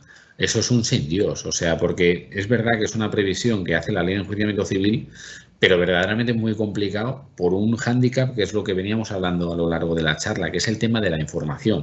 O sea, yo puedo subastar un bien inmatriculado, pero esa inmatriculación normalmente lo que se traduce es una falta de identificación física. Entonces, nadie va a comprar algo que no tiene una identificación física porque no sabe ni qué está comprando. Entonces, a mí me pasó efectivamente con un terreno ahí en una zona de Castilla-La Mancha, que el típico terreno que lleva desde el siglo XVI por ahí danzando de propietarios, pero que nadie lo ha metido en el registro de la propiedad. Entonces, yo me acuerdo que se hace eso y que claro, decían que se saque a subasta con independencia de que luego incoemos un expediente de inmatriculación del registro de la propiedad. Pero el problema era la identificación física, o sea, que fue lo que nos costó muchísimo, porque claro, yo le decía al ejecutante, digo, yo te lo saco, digo, pero necesito que lo identifiques de alguna manera, digo, que me traigas un trabajo topográfico, etcétera, digo, porque yo tengo que saber lo que estoy subastando y sobre todo el lindero, porque ya lo que sería el colmo sería que estuviésemos subastando parte de un terreno que no pertenezca a esa persona, sino que pertenezca a otro, que ahí ya te metes en un programa de doble venta, etcétera. Sí. Pues mira, María Ángeles Muñiz dice, en la ejecución de títulos no judiciales, si el deudor consigna el valor del bien, una vez dictado el edicto de subasta, ¿se acordaría la suspensión de la subasta? En caso de que se pueda, ¿qué ocurre con los intereses y las costas? Sí, vamos a ver, para que se pueda suspender la ejecución y la subasta, etcétera, lo que se tiene que consignar propiamente es todo. ¿Qué pasa? Que lógicamente aquí la ley incurre en el error impropio de olvidar que la única cantidad líquida y determinada que hay en una ejecución es la cantidad de despacho en cuanto a principal. Porque lo que tenemos en cuanto a intereses y costas es un presupuesto. O sea, yo eso es el 30%, pero luego tendremos que ver cuánto dejo en el letrado de Administración de Justicia. Entonces, en esos casos, yo, desde mi punto de vista, aquí estamos hablando, como ocurre tantas veces con la ejecución, cosas con sentido común. Yo creo que lo que hay que hacer es suspender para favorecer esa posibilidad liberatoria que tiene el deudor, pero inmediatamente suspendes, dar trámite instando al acreedor ejecutante para que liquide. Porque y advirtiendo, ojo, muy importante al ejecutado, de que si luego no abona las cantidades ya cuantificadas y firmes de costas e intereses, es decir, si no procede a la liberación total del bien, tal y como ordena el artículo 670, yo no voy a dictar otro decreto de convocatoria, sino que yo voy a ordenar que la subasta siga desde donde se quedó. Vale, perfecto. A ver, continuamos. Dice, ¿el decreto de convocatoria de la subasta es recurrible y ha de ser firme antes de que se celebre la subasta? Sí. Sí, y esto es sagrado, o sea, porque la ley no lo dice, pero sí lo dice el Tribunal Constitucional y lo veníamos pidiendo muchos. El decreto de convocatoria de la subasta, aunque la gente pueda pensar que es un decreto intrascendente procesalmente, porque bueno, el ejecutado ya se podría haber personado, es cierto, totalmente cierto, es verdad. Pero cuidado, o sea, estamos hablando de la resolución que habilita la venta del bien del ejecutado. Venta en la que el ejecutado tiene derecho a participar. Nunca lo olvidemos, tiene derecho a participar simultáneamente, incluso en trámite posterior, lo hemos visto con el trámite de 670, apartado tercero, apartado cuarto. Entonces, esto es fundamental que se notifique. Y no se notifica porque sí solamente a efectos de conocimiento, sino porque cabe la posibilidad de recurso.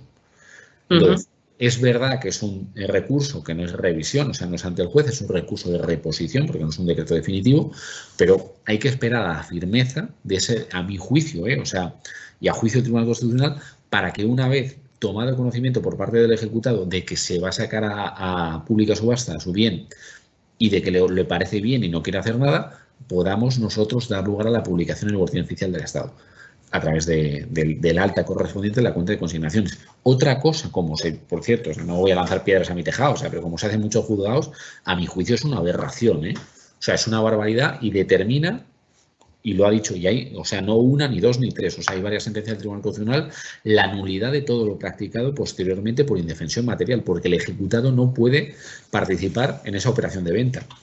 Con independencia de que hasta ese momento no haya estado personado en el procedimiento. Con independencia, me da igual. O sea, hombre, si está personado, pues te lo ahorra, pues lo notificas por Lesnet y tardas 0, el problema normalmente es que no está personado y te obliga a hacer la notificación, digamos, con correo, con acuse de recibo, que tarda mucho más, pues porque muchas veces está localizado, tienes que hacer averiguación domiciliaria. Yo entiendo que para los acreedores, para las entidades de crédito, te retarda el procedimiento un montón. Pero es que no hacerlo, insisto, para mí supone un vicio de nulidad. Ya. Y en el caso de que no se consiguiera localizar al ejecutado, acudimos a los edictos normales y ya se le entiende por notificado, ¿no? Eso es. Sí, pero eso es que además, o sea, es esto, una de las cosas muy buenas, o sea, que tiene el proyecto de reforma de la Ley de Eficiencia Procesal en cuanto a la subasta, que la toca muchísimo, es esto, que esto ya lo legaliza, o sea, porque esto es una práctica que es verdad que viene ordenada por parte del Tribunal Constitucional, pero como hay muchos juzgados donde desgraciadamente pues no se lee con mucha asiduidad la jurisprudencia del Tribunal Constitucional, se sigue haciendo conforme ordena la ley. Y conforme ordena la ley, a mi juicio es una barbaridad. O sea, porque yo a lo mejor no me interesa participar en la ejecución, pero sí me interesa participar en la venta de mi casa. Ya. Vale. A ver, continuamos.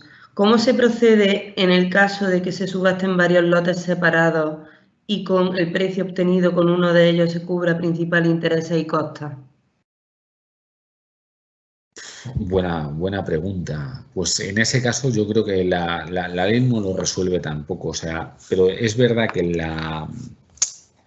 no se hace casi nunca, pero se debe hacer. Nosotros antes de la convocatoria de la subasta sí que tenemos el letrado de Administración de Justicia, me refiero a la potestad de decir si sacamos todos los lotes o solo algunos. Y yo creo que si tú sabes que con un lote o con dos, presumiblemente vas a dar cobertura a las cantidades, lo que debes hacer es seleccionar, sacar uno o dos. Esto pasa mucho, yo por ejemplo los he tenido con plazas de garaje. Plazas de garaje de esta de crédito promotor y tú dices a lo mejor, oye, pues ¿cuánto se está pidiendo? 30.000, más costas de intereses, calculo unos 6.000. 36.000 euros y ves que los precios que tienen he tenido a lo mejor 80 plazas de garaje, o sea que es un montón. Y digo, mira, es que a lo mejor con 20 tengo para dar cobertura, entonces las otras las dejo ahí que se las quede el ejecutado. Y se hace así. Entonces, lo mejor es en el momento inicial para la formación de lotes que seleccione la Administración de Justicia. Si por la razón que sea, que a veces, pues oye, o sea, no hay que hacer autocrítica y a veces no se hace y tú dices, pues venga, todo lo que me pidan para adelante. En ese caso yo entiendo que lo que tienes que priorizar son los valores, los bienes que tengan mayor valor. Entonces, si tú con un bien, imagínate que sea un inmueble que esté tasando 200.000 euros, te sirve para dar cobertura al 80% y luego con un bien un poco más pequeñito de valor te sirve para dar, pues sacas esos dos. Y en los otros, incluso aunque hubiese posturas, yo entiendo que no cabría aprobar el remate porque ya se ha cumplido con el propósito de la ejecución, de nuevo, el artículo 570 de la Ley de Enjuiciamiento Civil, que es la completa satisfacción del acreedor. O sea, ahí lo que no vamos a hacer es una despatrimonialización del ejecutado precautoria o algo así. O sea, yo creo que eso sería una barbaridad. Ya. Pues seguimos. Juan Bleda de nuevo interviene y me dice, dice, buenas tardes de nuevo, Álvaro. ¿Puedes indicarnos la sentencia del Tribunal Constitucional que obliga a que el edicto de subasta se notifique al ejecutado? Muchas gracias por tu más que excelente exposición. Pues si me da un minuto, sí.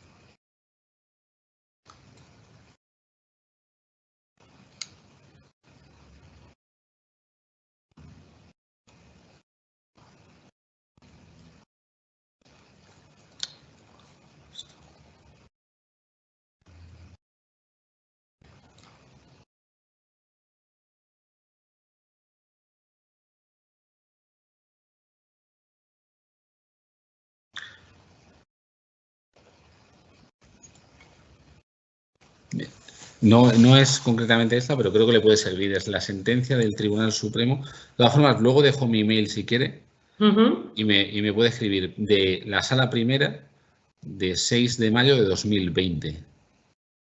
Vale.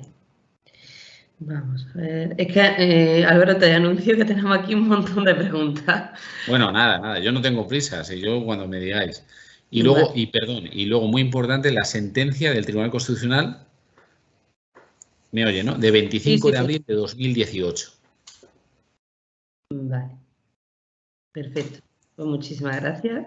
Y continuamos. A ver, María nos pregunta que en el caso de un bien con dos deudas hipotecarias escritas en el registro de la propiedad, en que la segunda es comprada por un fondo, pero ello no reza en el registro, sino que continúa escrita a nombre de la entidad bancaria que la vendió, si sale a subasta por... como ponen abreviatura, no entiendo qué es esto. De ejecución de la primera, por presupuesto, entiendo, de ejecución de la primera deuda hipotecaria, ¿subsiste la segunda deuda propiedad del fondo o no? Vamos a ver, lo que hay que ver es cuántas hipotecas tenemos. No es lo mismo que sea una y que esté novada, que en ese caso es la misma hipoteca, pero se han cambiado las condiciones, que sean dos hipotecas. Si nosotros tenemos dos hipotecas y estamos ejecutando la primera se come a la segunda. Si estamos ejecutando la primera sobrevive a la segunda. Es lo que decía antes del principio de prioridad. Eso pasa mucho, o sea, gracias a Dios, o sea, yo creo que la ley de crédito inmobiliario del año 2019, que es una gran ley, o sea, ha evitado esto de lo que se llamaba la hipoteca sucesiva, o sea, que tú veías ahí una finca con 8 hipotecas porque se daba crédito a diestro y siniestro, a cualquiera. Eso se ha evitado. Entonces, lo que tenemos que tener en cuenta siempre es el principio de prioridad, o sea, qué hipoteca estamos ejecutando y qué ubicación tiene dentro de la certificación de cargas. Vale. Rafa Larcón nos pregunta, ¿puede darse el caso de que ejecutante tenga que consignar dinero en el juzgado en el supuesto de subastas impostor si pretende la adjudicación de vivienda habitual y la deuda reclamada es inferior al 60% del valor? Sí, de hecho ha pasado, sí. Vale. De hecho ha pasado. Eso, perdón, o sea, no me meto en líos políticos ni nada de eso, pero hay mucha gente que cuando todo esto de la crisis hipotecaria y todo eso que se decía, no, la ejecución hipotecaria es un procedimiento lo peor, o sea, y a los deudores los machaca, y lo que se olvida, yo creo que la ejecución hipotecaria es de los mejores procedimientos que hay en España, o sea, se ha echado a perder por todo el tema de cláusulas abusivas y tal, porque se ha tramitado donde no se debía tramitar, que era la ejecución, eso se debía tramitar en un declarativo, que luego ya nos hemos dado cuenta con el tiempo, y se decía que perjudicaba siempre al consumidor, y es mentira. O sea, la ejecución hipotecaria antes del año 2008 a veces daba incluso supuestos de plusvalía. Porque había gente que no pagaba, luego se salía el bien y el bien valía más de lo que se había tasado inicialmente, y no solamente que no pagase la hipoteca, sino que encima le daban Se dinero. llevaban dinerito para casa. Eso es, y la gente se olvida, y digo, si es digo, funciona bien, digo, lo que no funciona bien es el mercado, pero eso no es culpa del procedimiento. Ya. Bueno, pues Juan Segura nos dice, ¿cuándo y cómo conoce el postor a cuánto ascienden las cargas anteriores? Con la certificación de cargas. Con las certificaciones, Claro. sí. Con la certificación de cargas viene ahí la cantidad, digamos, que queda pendiente o por la que se aseguró, que eso si no lo que puede hacer es llamar a los acreedores anteriores.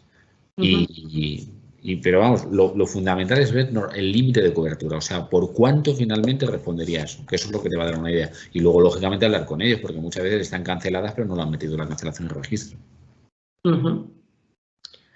Bueno, pero eso más o menos también lo puede. Si hay embargos que a los 4 años no se han prorrogado, tú sabes que eso está cancelado. Efectivamente, pero vamos a ver, o sea, yo mi consejo, porque he visto muchas cosas que dan lugar a responsabilidad de registradores y notarios, etc.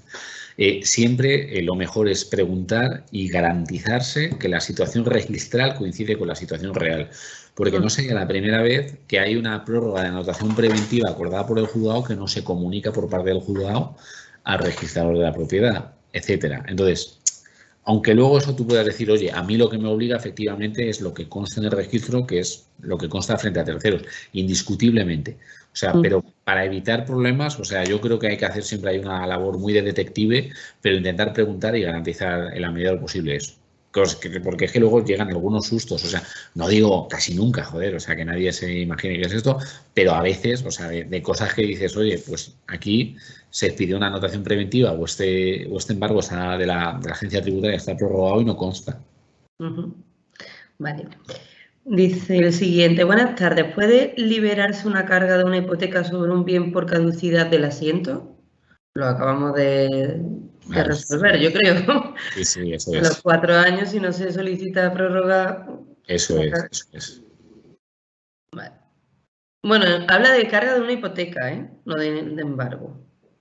Vamos a ver, pero es que no entiendo la pregunta. ¿A qué se refiere con...? Yo tampoco. ¿Puede liberarse una carga de una hipoteca sobre un bien por caducidad del asiento? Es que yo creo que quizás se refiere a embargos, ¿no? Porque la hipoteca no caduca. Eso es. Vamos a ver, esto es, de hecho, registrar el de primero de carrera. O sea, hay que diferenciar entre las inscripciones y las anotaciones. Las inscripciones tienen un carácter definitivo, sin perjuicio de que luego se pueda decir que se ha cancelado. Y, por ejemplo, cuando nosotros tenemos una hipoteca y eso ingresa en el registro de la propiedad, genera una inscripción principal de hipoteca. Luego, con relación a esa inscripción, se pueden hacer anotaciones. Entonces, tenemos una anotación de novación subjetiva con relación al deudor que ha pasado de ser tal a no sé quién. Del acreedor, normalmente, que ha pasado a ser un fondo de inversión. Ese tipo de cuestiones. Luego, una anotación de embargo, anotación preventiva de lo que sea. Ese tipo de cuestiones, pero lo que es una inscripción no caduca. Caduca una anotación, porque una anotación tiene una función transitoria o provisional. Entonces, creo que no cabe, o sea, no soy registrador, pero creo que no cabe una anotación de hipoteca. Creo que la hipoteca es principal. Yo estoy de acuerdo contigo, Álvaro. Creo. Sí. A ver, Juan Rafael nos dice, desde la perspectiva práctica, ¿de qué modo la persona interesada en un bien puede tener acceso físicamente a él? Por ejemplo, un inmueble, en un inmueble se puede ver, comprobar la situación posesoria. No, y ese es uno de los grandes problemas que tenemos en España con el tema de la subasta judicial. Esta diferencia, por ejemplo, las entidades especializadas en concursal, sí que está este tema de la tutela posesoria, digamos, a efectos prácticos, lo tiene muy trabajado. Y eso facilita, pues eso, que el interesado, tú digas, oye, pues yo quiero verlo, no sé, que se concierta una cita y van para allá. En el caso de la subasta judicial, no. Yo, por ejemplo, he tenido bienes, sobre todo vivienda y local comercial en Fuenlabrada, que están... O sea, que en un 50 o un 70% te lo dejan en un muy buen precio en relación con precio de mercado ahora. Fuenlabrada hasta la periferia de Madrid se vende bien. Pero claro, tienes el problema de decir, es que yo no ¿cómo voy? o si tiene ocupa o no tiene ocupa, porque muchas veces no viene nada, a lo mejor en el portero. Y eso, lógicamente, pues genera un problema de seguridad jurídica enorme, porque tú no te vas a comprar una casa a lo mejor si tiene un ocupa, si no quieres estar un año pleiteando. Entonces, yo creo que eso debería solucionarse y, a mi juicio, se soluciona externalizando en parte la subasta judicial. O sea, yo creo que esa función liquidatoria lo haría mejor una empresa que el juzgado, a mi juicio. Sí, a través de inmobiliaria o de una entidad especializada, como se hace en concursal. Sí. Es que en concursal ellos tienen unos índices de adjudicación del 70 al 80% y nosotros en civil no llegamos al 50%. Ya. Bueno, pues seguimos con Juan Rafael, que dice: ¿cuál es el momento límite para la liberación del bien? ¿Aprobación del remate o decreto de adjudicación? En caso de que sea el decreto de adjudicación, ¿la fecha límite es la fecha del decreto o la de su firmeza? La fecha del decreto, sin lugar a dudas. ¿Y desde su firmeza o desde...? Desde la fecha del decreto. Es que la firmeza es un efecto procesal derivado, o sea, pero realmente ya una vez se ha dictado el decreto de adjudicación, o sea, ese derecho para el ejecutante ya existe. Entonces, yo lo que no puedo decirles luego, no, oiga, ha liberado el bien, entonces, no, hasta la fecha del decreto de adjudicación, que es lo que dice la ley de enjuiciamiento civil. Vale. Emilia nos pregunta: ¿me puedo personar en una ejecución ya iniciada por otro ejecutante que anotó su embargo antes que yo, pero que aparentemente está en un procedimiento que no avanza? ¿Puede estar algo en ese procedimiento? Yo creo que no, eso es muy buena pregunta y se da a veces en la práctica. Yo creo que no, y fundamento el porqué la negativa, porque no existe legitimación de ese tercero con relación al objeto procesal que se está ventilando en la ejecución concreta. Dicho lo cual, eso no quita de que sí tenga conocimiento a tomar copias o coger copias del estado de las actuaciones, es decir, porque es un interesado que se ve afectado, digamos, por efecto de reflejo por ese procedimiento principal y que a partir de ahí, pues sí que pueda decir, oiga, venga, pues esto vamos a hacerlo tal, no sé qué, o hable o le presione, digamos, de forma extrajudicial. Pero personarse no. O sea, a mí se me ha planteado alguna vez de personas, efectivamente, que tenían una anotación preventiva de embargo posterior y decían, oye, a ver cómo queda esto, date vida, o sea, que esto tal, no sé qué, pero realmente, claro, yo cuando se me plantea esa personación la tengo que rechazar porque no tiene legitimación. O sea, tiene un interés indudable. Pero el concepto del interés no es lo mismo que la legitimación formal del artículo 11 de la Ley de Enjuiciamiento Civil. Ya. Queda resuelto. A ver, seguimos con Sebastián Polo, que nos dice: en primer lugar, quisiera agradecer al Ilustre Colegio de Abogados de Córdoba por esta iniciativa formativa y enhorabuena, Álvaro, por tu extensa y prolija exposición de esta árida materia. Y mi pregunta realmente no versa sobre la subasta, sino sobre la inacción del ejecutante en instar la subasta pública en proceso de ejecución y la llamada mora del acreedor, quien insta el proceso ejecutivo pero no culmina interesando la subasta judicial por no interesarle aún el valor del tipo de subasta y mantener el proceso generando intereses pero sin instar la subasta judicial. ¿Qué postura puede tener el ejecutado? ¿Cabe denegar la ulterior liquidación de intereses por mora del acreedor ejecutante? Muchas gracias. Pues es muy buena pregunta. Vamos a ver, con la ley en la mano, y esto es un problema de nuevo de la Ley de Enjuiciamiento Civil, el ejecutante tiene un poder omnímodo, pero total, o sea, para ir decidiendo la prosecución de los actos. Y esto donde se ve más es, por ejemplo, con el tema de la tasa, que a mí, o sea, dentro de las posibilidades de mi juzgado me gusta que todo vaya al día, lógicamente, como a cualquiera, y muchas veces digo, joder, el decreto de convocatoria de esa subasta se firmó o se notificó tal día y sin embargo no se ha celebrado meses después la misma.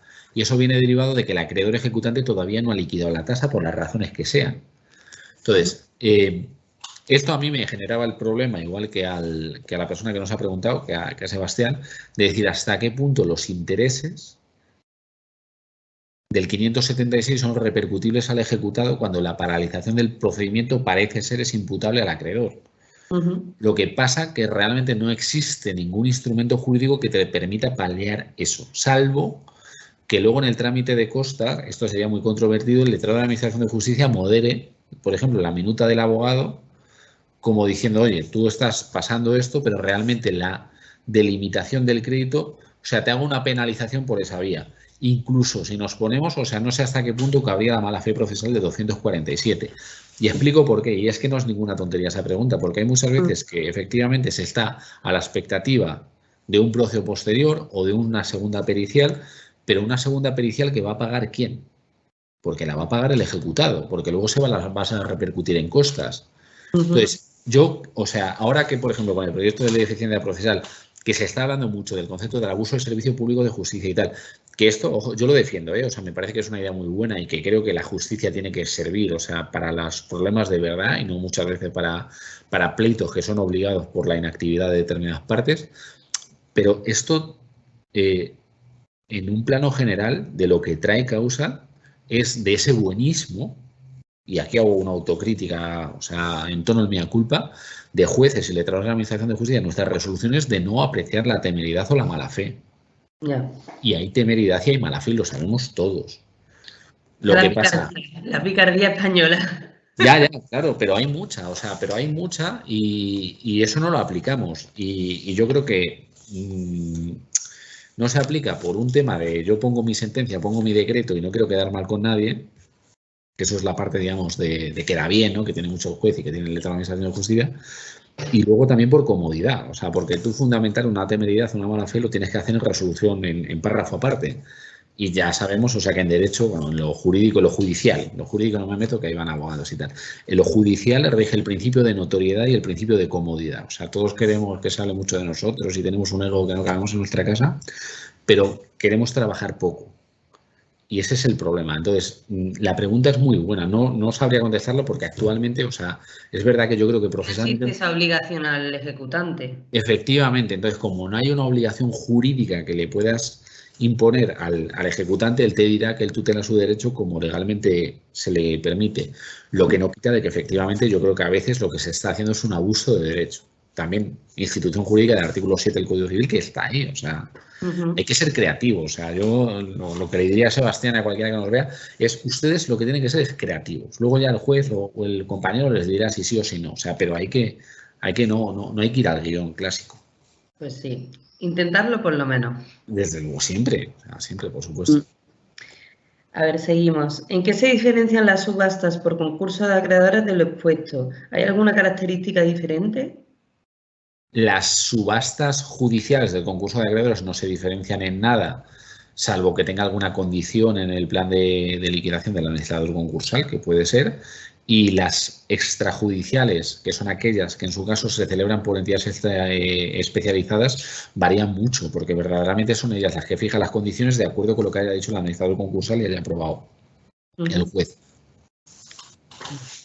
Juan Rafael Gómez dice, respecto de la notificación de la convocatoria de subasta al ejecutado, ¿basta con la notificación a su procurador o es necesaria la notificación personal?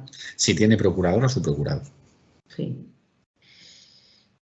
Continuamos. ¿Hay algún plazo para ceder el remate en caso de adjudicación al ejecutante? No. O sea, lo que se suele dar, se hace la facultad.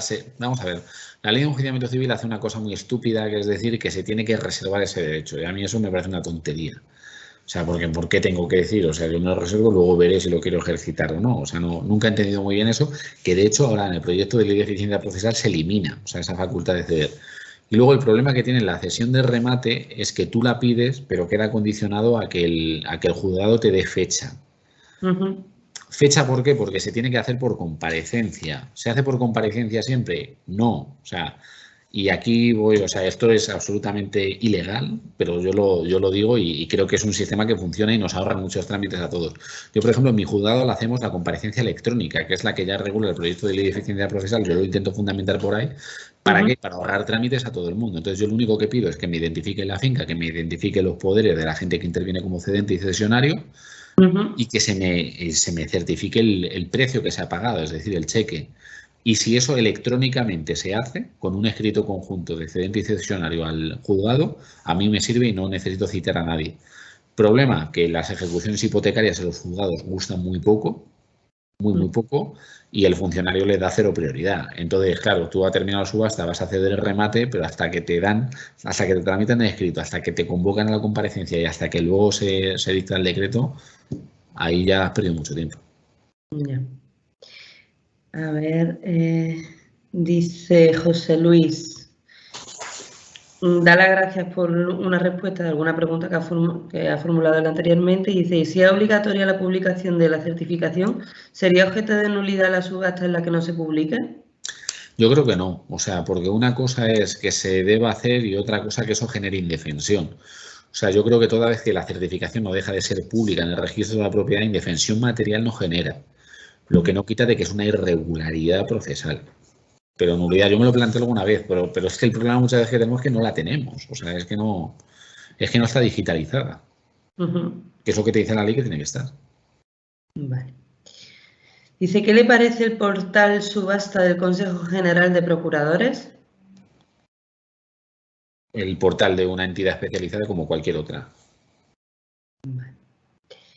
Dice, buenas tardes. La convocatoria a la subasta ha de notificarse, un momentito, perdón, ha de notificarse personalmente al ejecutado o basta con que se haga a su representación procesal. Y si hubiese de ser la notificación personal al ejecutado, pero no se hubiera hecho por no constar el domicilio correcto, ¿qué ocurriría? Vamos a ver, la primera creo que la hemos contestado antes. O sea, Sí. si está personado, mucho mejor. O sea, se lo notificamos al procurador y tiene plenos efectos. No es un requerimiento.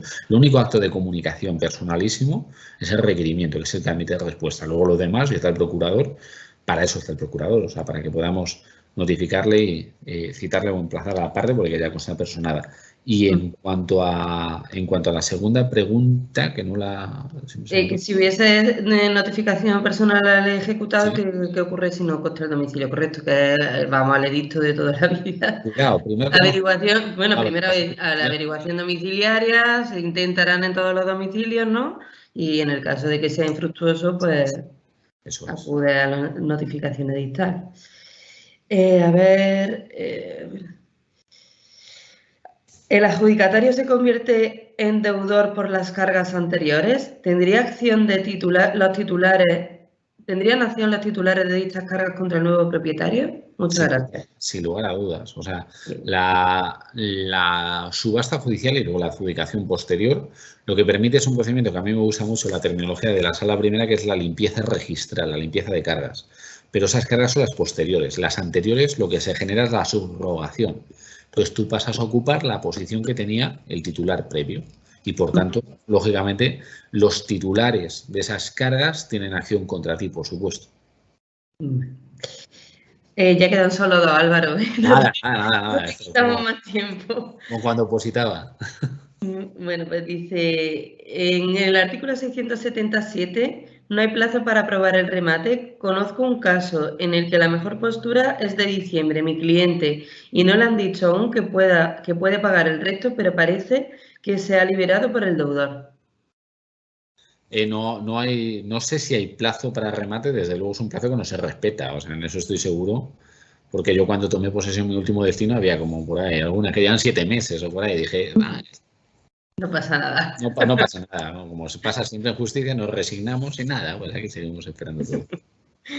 Bueno, pues Álvaro, mira, la última pregunta es de Juan Rafael de nuevo y dice, ¿sería conveniente que constara la actuación en la fecha de inicio de la subasta, al menos para conocimiento del ejecutado? Normalmente esto solo suele saberlo la parte ejecutante, o hay que estar revisando a diario las publicaciones del BOE. Contesto de una forma muy práctica y a lo mejor es el consejo más útil que doy en la tarde de hoy. El portal de subastas del BOE, cuando uno accede y si te creas el usuario y tal, que se tarda, o sea, 5 minutos menos, te permite un sistema de alertas. Entonces, en ese sistema de alertas está muy bien porque, vamos a ver, normalmente, pues es por si te interesa una zona o tal o lo que sea, te dice lo que se ha ido sacando, además con mucha precisión, en ese lugar. Si eres el ejecutado, desgraciadamente, y es tu casa la que se va a vender, pues ese sistema te puede avisar, pero además de forma nítida, si tú pones la dirección y tal, de cuándo se va a publicar. Entonces, yo creo que eso sería mejor que publicar la fecha de inicio de la subasta, que realmente, o sea, sí tienes 20 días y tal, pero creo que es mejor el sistema de alertas. Y vamos, o sea, lo digo para cualquier persona. Si alguien tiene algún capricho de decir, oye, pues me gustaría comprarme una casa a la playa y tal, o sea, se puede sorprender con el sistema de alertas. A lo mejor, yo qué sé, te pasas 7 meses sin una alerta, pero en un momento dado dices, oye, pues mira, y ves si te cuadra o no te cuadra. Muy bien, pues Nada, ponemos fin al gran cuestionario, creo que no hemos encontrado. Lo dicho anteriormente al inicio, agradecer la asistencia a todos los participantes, que entiendo que le ha resultado bastante formativa tu intervención, Álvaro, y a ti en especial, de parte del Colegio de la Abogacía de Córdoba, de la Comisión de Consumidores y Usuarios, y seguro que Lourdes también te agradece personalmente tu intervención. Y por mi parte, pues nada, encantada de haber participado contigo en esta ponencia y que te esperamos cada vez que quieras. Muy bien, pues nada, para mí ha sido un placer y gracias también a los asistentes, que son los que legitiman que estemos ahí, a Lourdes y por supuesto a Sofía y a Laura, y un placer y cuando queráis, o sea, ha sido un lujo. Muy bien, muchas gracias a todos. Damos por finalizada la sesión.